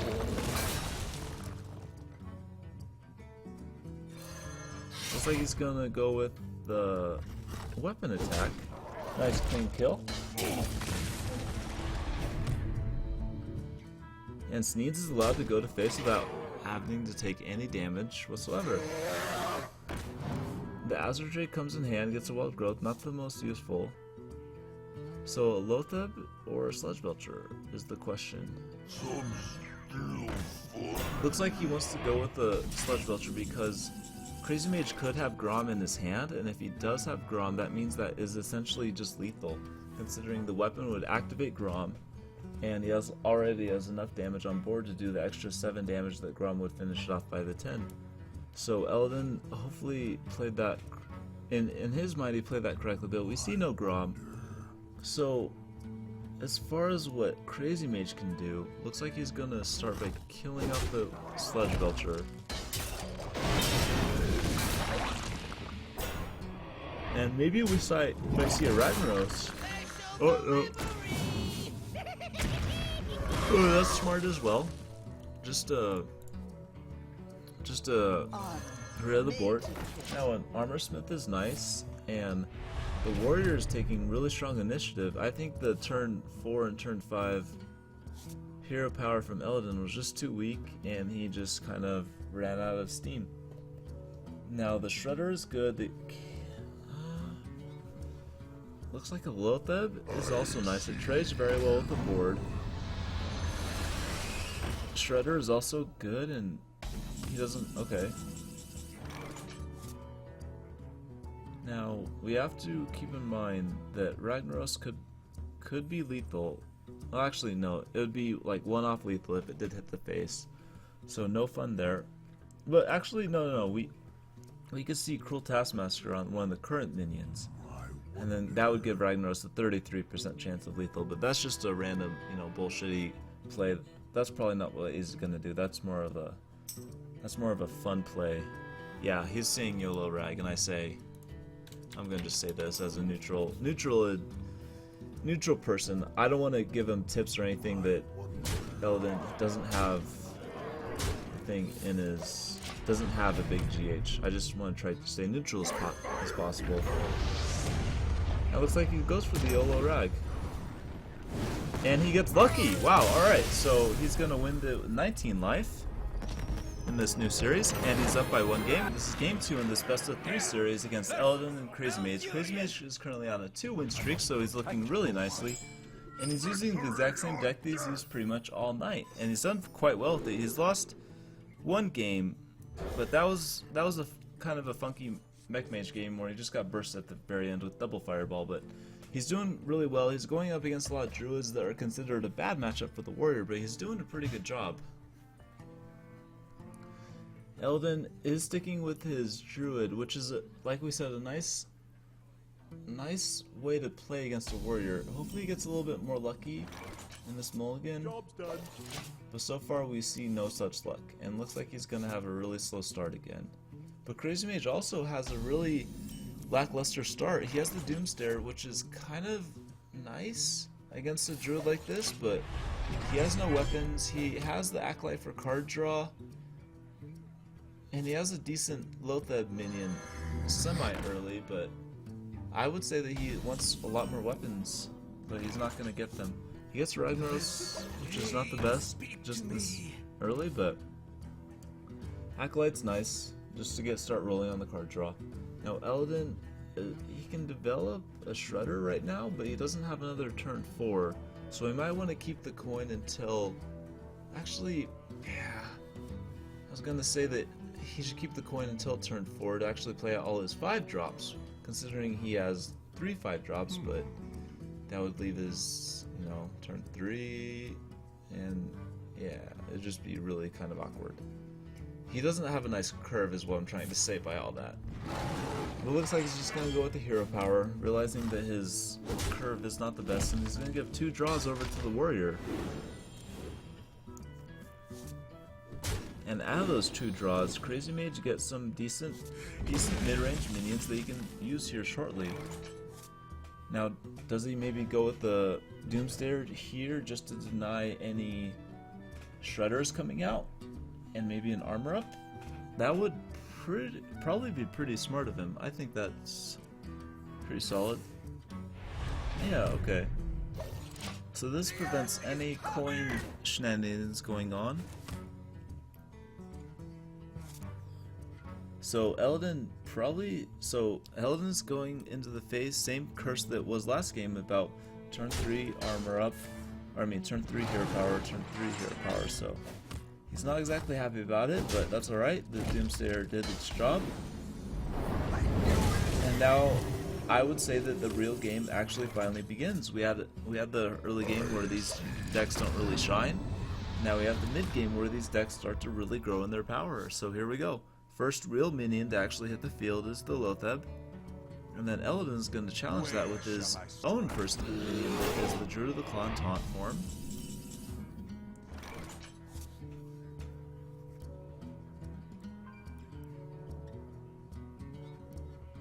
Now, Shield Slam's is 1 mana off being able to use Shield Slam to kill this with the Shield Maiden.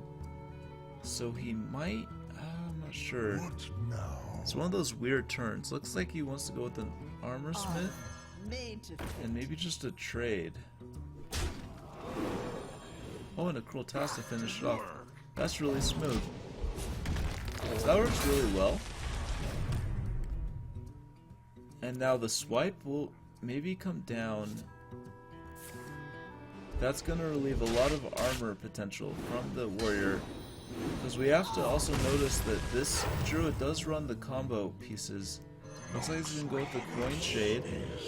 Just to get something on the board. And on turn 6 he'll start growing, so hopefully he'll get to a nice size before he actually has to use it. And CrazyMage probably going to develop a Lotheb hero power, I would think. I mean a Sludge Belcher hero power. I keep getting those minions mixed up, that's my fault. Yeah, Sludge Belcher hero power.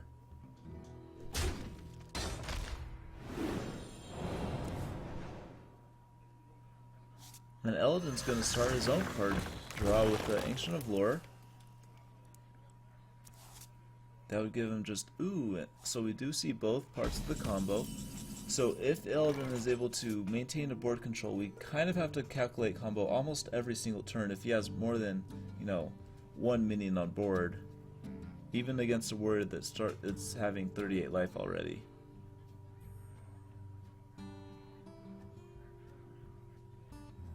I wonder.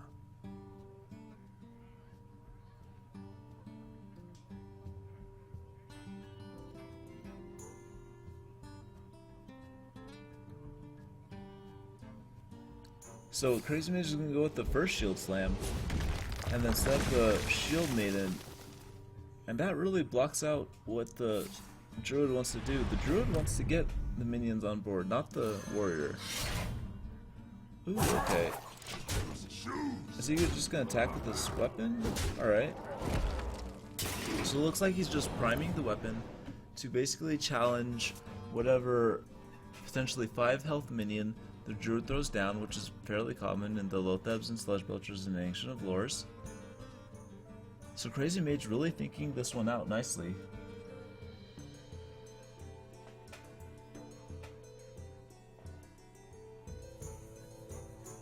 Eladin looks like he is going to throw out the 5 health minion into the bait.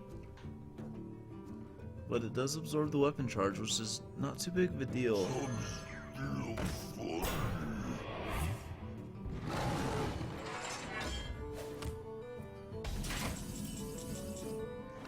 Ooh, wow. Okay, the Bomb Lobber.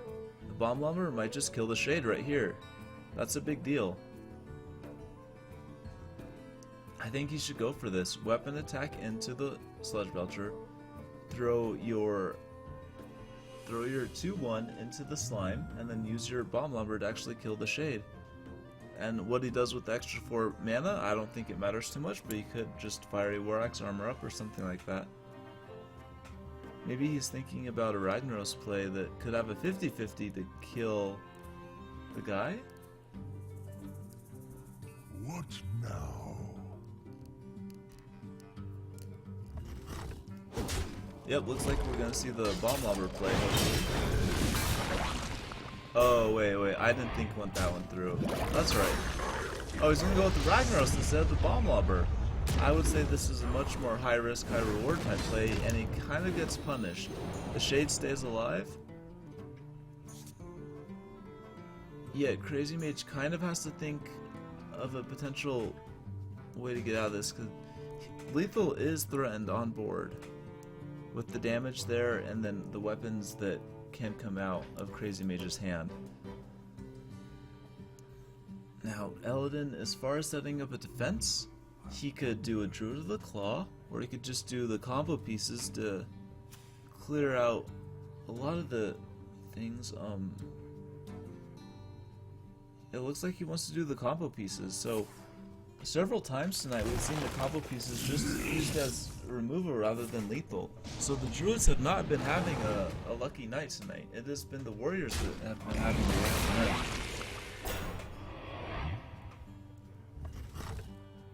And will he actually reveal his shade? I think it would be smart. You would essentially eliminate your opponent's armor, and its value against a warrior that still has one shield slam in his hand. That's the only one in his deck, but yeah, that's smart. Now, the Bomb Elber is almost guaranteed to get played here. And beyond that, he might just weapon up, depending on what weapon he chooses. Both of them are viable, I would say. Okay, so he chooses not to armor up, so he's just priming his weapon for potential lethal next turn. Even though he's one off. Okay, so plenty of taunts are going to come down. But some of these guys might die. Ooh, an execute. So that means the whole board is dead right here with that execute draw. And looks like CrazyMage will develop a Shield Maiden and hopefully an armor up in addition to that. So here we go, CrazyMage. Just clear the whole board. Please, please, please. Nice, he's going for it.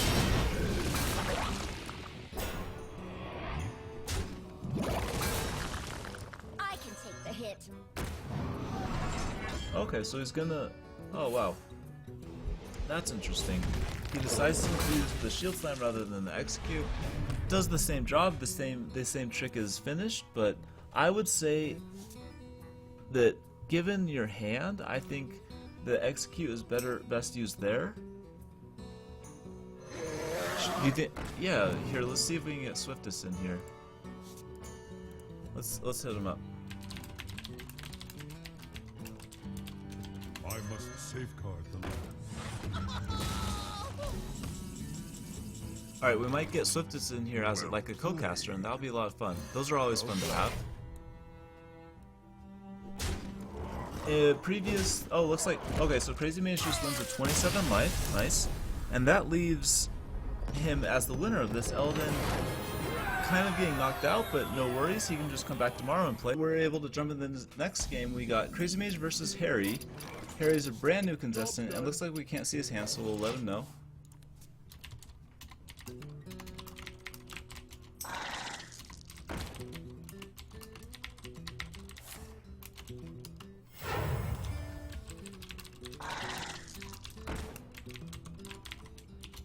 And we also have a co-caster with us tonight, so we're going to go ahead and grab him on Skype. This might take a little bit as the game progresses. It should be fairly so.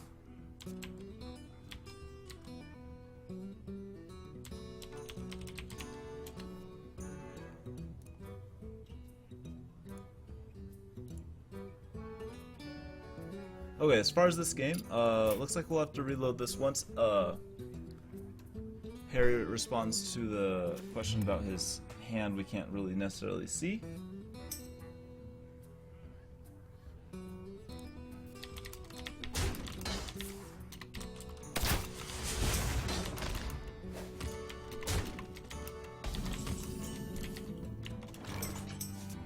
Okay, so we're gonna reload this.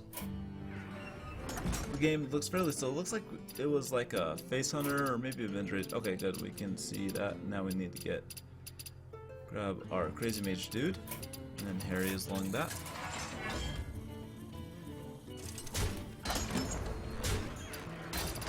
Awesome. We can see both players' hand, and it looks like, what do we have? Is it face or is it? Okay. Whoa! It's mid range with Sneeds and Van Hyman. Wow, this is gonna be a fun match then, considering. A warrior, this is going to be a nice long match. Okay, so let's see if we can get our co-caster in.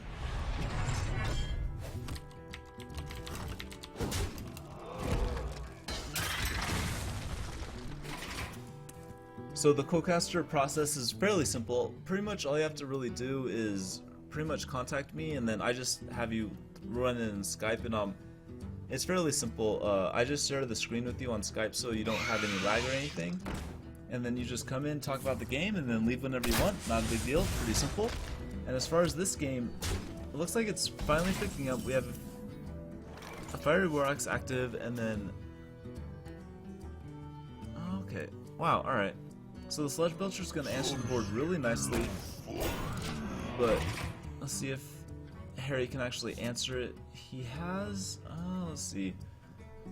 He might throw down the Knife Juggler here just to get some nice juggles off the Haunted Creeper.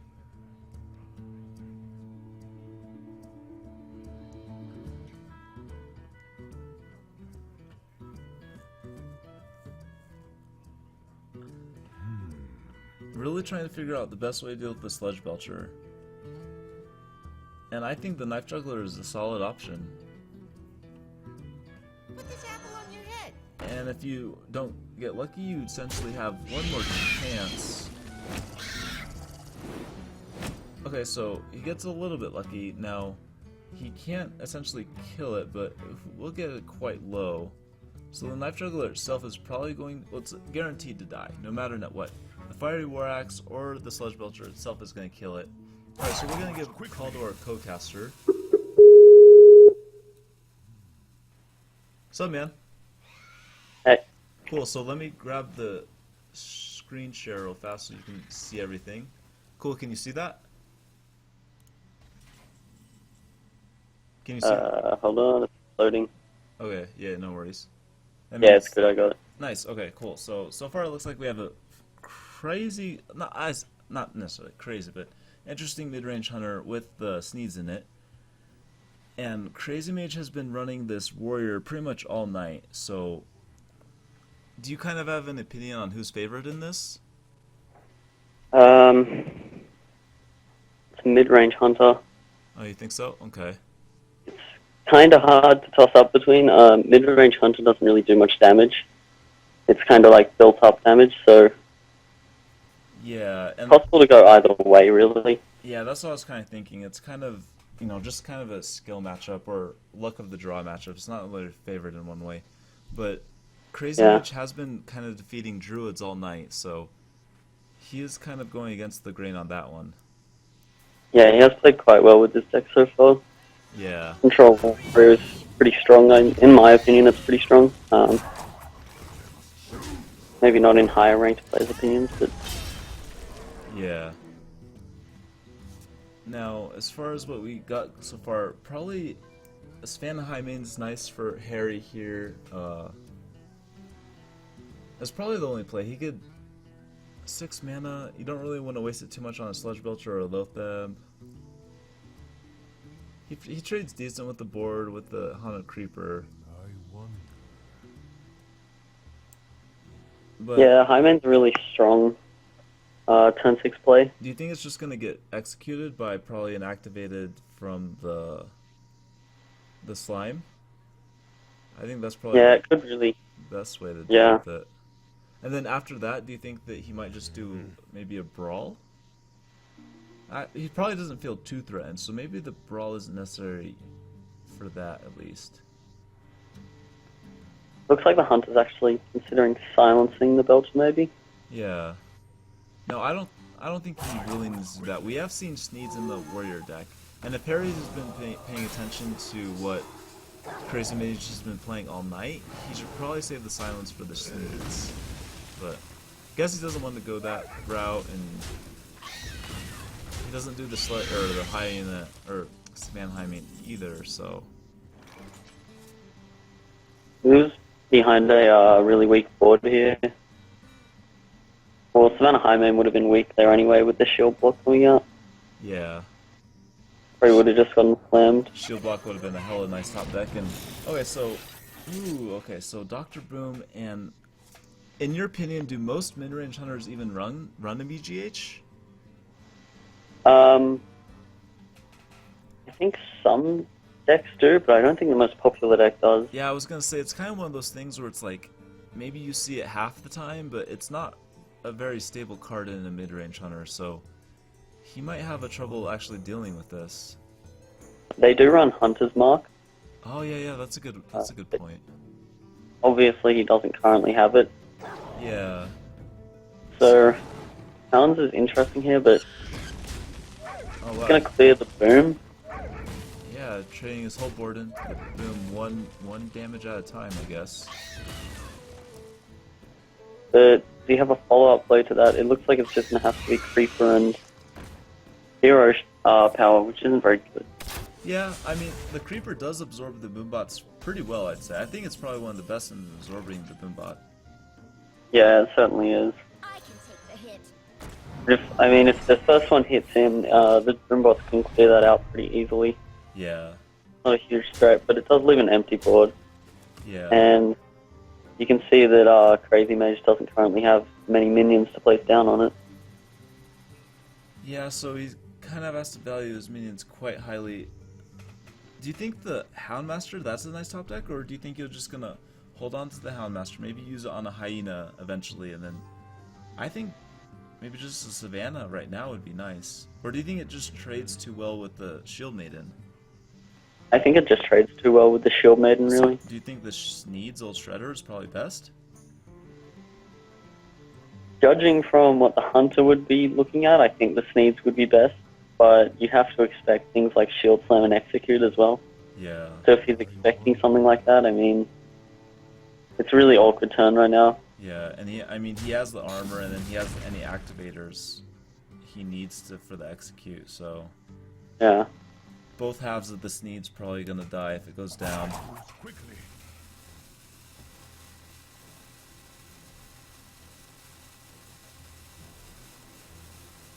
So where are you from? Are you from Australia? Yeah, I'm Australian, yeah. Nice. Okay, It's so about it is 8 what? o'clock here. Yeah. Okay, 8 o'clock. Nice. All right. Yeah. Okay, So when so I played the other day, it was about 6. nice. Okay, so Yeah. and was that your first night playing with us? I think it was. Right? Yeah, well, Yeah. yeah. Ooh, whoa. And I went 4-0. We get the ogre, Mogre the ogre. Ooh, the Ogre. Ooh. Now, just to remind everyone what that does, that gives a 50% chance of everything on the board of having, the chance of missing the ogre trait. But he just, But it does not change Shield Slam. yeah, it just dies straight away, like we were mentioning earlier, how CrazyMage can just handle both halves of the Sneeds. Ooh, face. But Wow. that was 2 Shield Slams used on just the Sneeds, basically. Yeah, that's a good point. So it's 2 large removals. Yeah. Now, the Faceless is nice. He might try to set up a cool Svan Hyman and then maybe Faceless it, but he can't really do that quite yet. Svan Hyman's probably just going to die too early for him to pull that out. Yeah. I think he wants to taunt that up. Belcher. I guess that's probably the best play he could have made out of that. Yeah. It does use up all of his mana as well, which is a plus side, but this late in the game you shouldn't really be worrying about that. Yeah. But he's really trying to protect his face here because he knows that if he doesn't, then he's within Grommash range. Oh yeah, that's a good point. Now, no nice activators for Gromosh, but, the Hunter doesn't essentially know that. And the Yeah, Brawl- Wow, It's one of those situations similar to the Druid combo where you just have to be ready for it yeah. at all times. Now, the Brawl essentially killed most of the crappy minions for the Hunter and then left the one good one, so that was a nice Brawl outcome for Harry. Belcher and Lothep come down. That stops a Whirlwind activator for Grommash, and it pretty much stops Grommash in total. Yeah, the second half is kind of tricky. So it's kind of a weird turn. Just Belcher and Lothep, I think. Yeah, it almost feels like they're trying to just outlast each other, not necessarily through like life total, it's just through the amount of minions that they have and the size of them, basically. And that's a Sylvanas in that Hunter deck. That could be quite game changing if the warrior can't draw more minions here. Yeah. Yeah, this I wouldn't be surprised if he even has like maybe like Ragnaros in this Hunter deck. Maybe what would be some other big legendaries that potentially we see?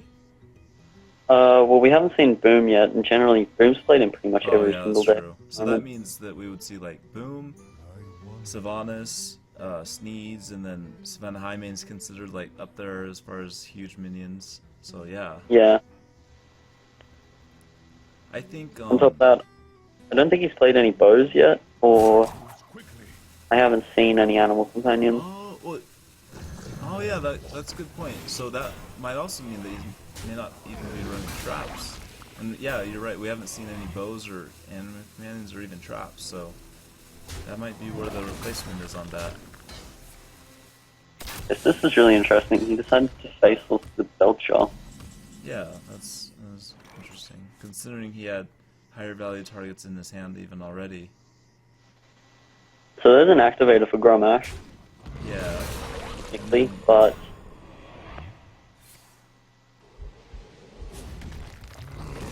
Looks like he'll set it up right now, and then hopefully he can get something in the future to actually clear out the last bit of this on. To actually get lethal. Acolyte, not the best. Acolyte, it's not too bad next turn, but he doesn't want to use that second charge. There's a Yeah. bow as well.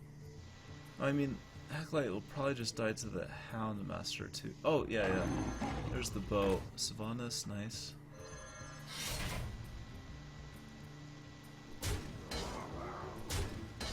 Okay, so now we have the Hunter getting kind of close to lethal. He would essentially have it next turn as well. I think that's really... Oh, whoa. With that Whirlwind, is that lethal? No, he's one off lethal, right? Yeah, one off, yeah. Oh, damn. I think he has to trade the Gromash, like he has to play Gromash, attack into the slime, and then take out the Highmane. Otherwise he's definitely dead. So you're saying throw Gromash into the Highmane? Or he could just use up the weapon here in Whirlwind, and that removes 2 threats. Yeah, What now? but that kind of eliminates any Gromash activators, and so he'd just be kind of relying on top decking a Cruel Task. So it looks like he's going to go with your original thought about using the Grom as kind of a removal. Okay, never mind. Yeah. He's just going to go to Or face. did he hit face with that? Yeah, he hit face with it. So he's just hoping for that 1 damage to come out. Yeah, and the freezing trap also comes down, so that's going to keep him safe. What could a not warrior... gonna... Time for games. The only not thing gonna that matter, is a it? warrior could actually do is... What do you mean it's not gonna matter? He has lethal. Oh, yeah, 6, you're right. 4, 13, 15, yeah. Cool, so Harry wins the first match in this with 1 life. And this is the next game in this best of 3. Currently, Harry is up by 1 game. Really close, and he's running back to a druid. Now, no one's really been lucky with the druid so far against CrazyMage's warrior, but this looks kind of like a heavy ramp, heavy taunt version.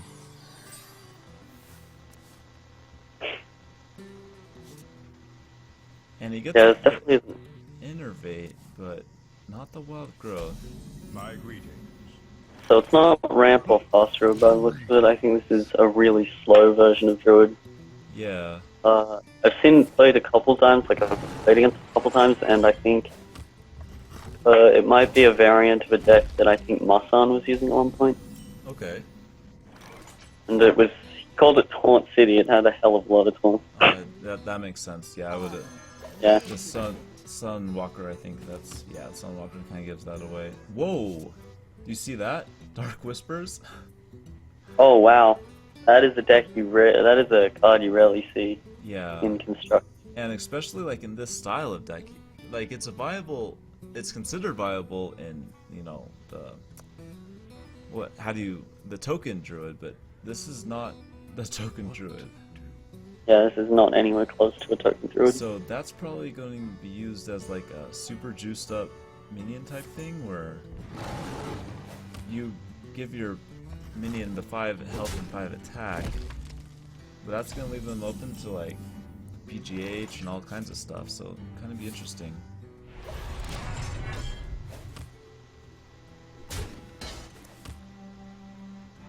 Oh, okay, so double Well, that's innovate. double innovate. Does he want to? I wonder if he wants to hold this for another turn and play Scenarius, or play it this turn and play Boom. Yeah, but he would be wasting 1 mana. Why not just the Sunwalker? I think that would work great. Well, I guess the shield does kind of get popped by the Armor Smith, but that's not too big of a deal.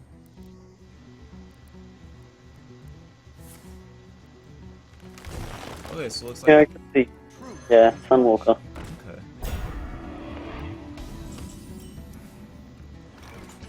Now, CrazyMage was probably just as surprised as we were about seeing this in the deck, so he's trying to think about the best way to deal with this. Doomsayer's gonna come down, but Well, okay, so does Harry just go to face, try to remove the armor, or maybe kill the... Which one has more priority, the Armor Smith or the armor? I would think the armor, considering the Armor Smith will die anyway, right? yeah, but he could innovate and then Dark Whispers the Sunwalker here and take out the Doomsayer. Oh yeah, That would leave a really impressive board as well. yeah, and that would be what, a 9, yeah, 9-10 with a bubble. 9-10. But you might be thinking that have we seen a BGH in Crazy's deck? I believe we have. Yeah, I think CrazyMage is running it. So you might be expecting that. BGH is run in pretty much every deck Yeah, that's a good point. due to the Looks like he's Stop gonna the go boom. with your Metal. play. And here we go with the Dark Whispers.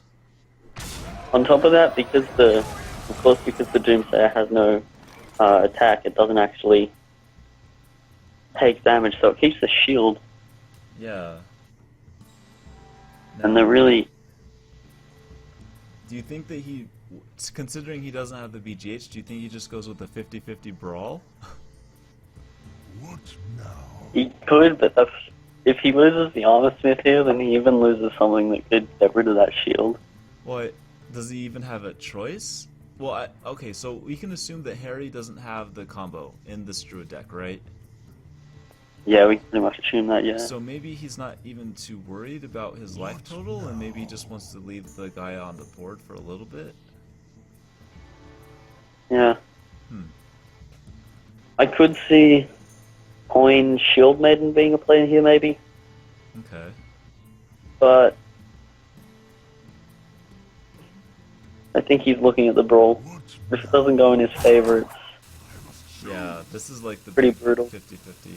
I mean, CrazyMage has won a lot of 50-50s tonight, so this might be the, breaking the camel's back. going for it. Oh, and he loses. Wow. And he loses. Yeah. Oh my god. Do you see this? Harry Echoing just- Ooze? Yeah, Echoing Ooze. So this means that it could be a token druid with a lot of taunts. I don't know. I don't know. Now the Dark Whispers makes so much more sense. Yeah. Play So would be to play that Dark Whispers it, Okay. and then does that mean that he does have the combo? And does that mean that he does have like Violet Teacher? I'm not entirely sure. This Yeah, deck is I- absolutely Yeah, I don't think we You can see. essentially predict anything, but that's good to see this. Yeah, I think this is going to be Dr. Boom here. Because there aren't really any other decent plays. Yeah, considering So in the this brawl thing, already came out. And wow, Harry just, oh man. Yeah, that Sunwalker play into Dark Whispers just... He essentially just gambled twice by doing that. Gambled once by saying, okay, he doesn't have BGH, and then gambled again by saying, okay, hopefully I can win this brawl. And that just, wow. And Crazy really just has no way to deal with this at all. Yeah, I mean, Warriors only won one copy of Brawl, to my knowledge at least, right? Yeah, generally. Yeah, so I would say that, yeah, this has to be game almost. Is this lethal? So we have 14, 15, we have 20, 22, 23. So he does have lethal with hero power. Yeah. So Maybe he just has to get a YOLO rag? Oh, he can't. Yeah, you can do that. even a YOLO rag wouldn't really. It would have to hit the probably the off the boom. Yeah, Really even give a chance, but then rag just dies straight away to tunnel. Oh, and he's just gonna concede. Nice. So Harry wins that with 30 life, and that means that this series is tied.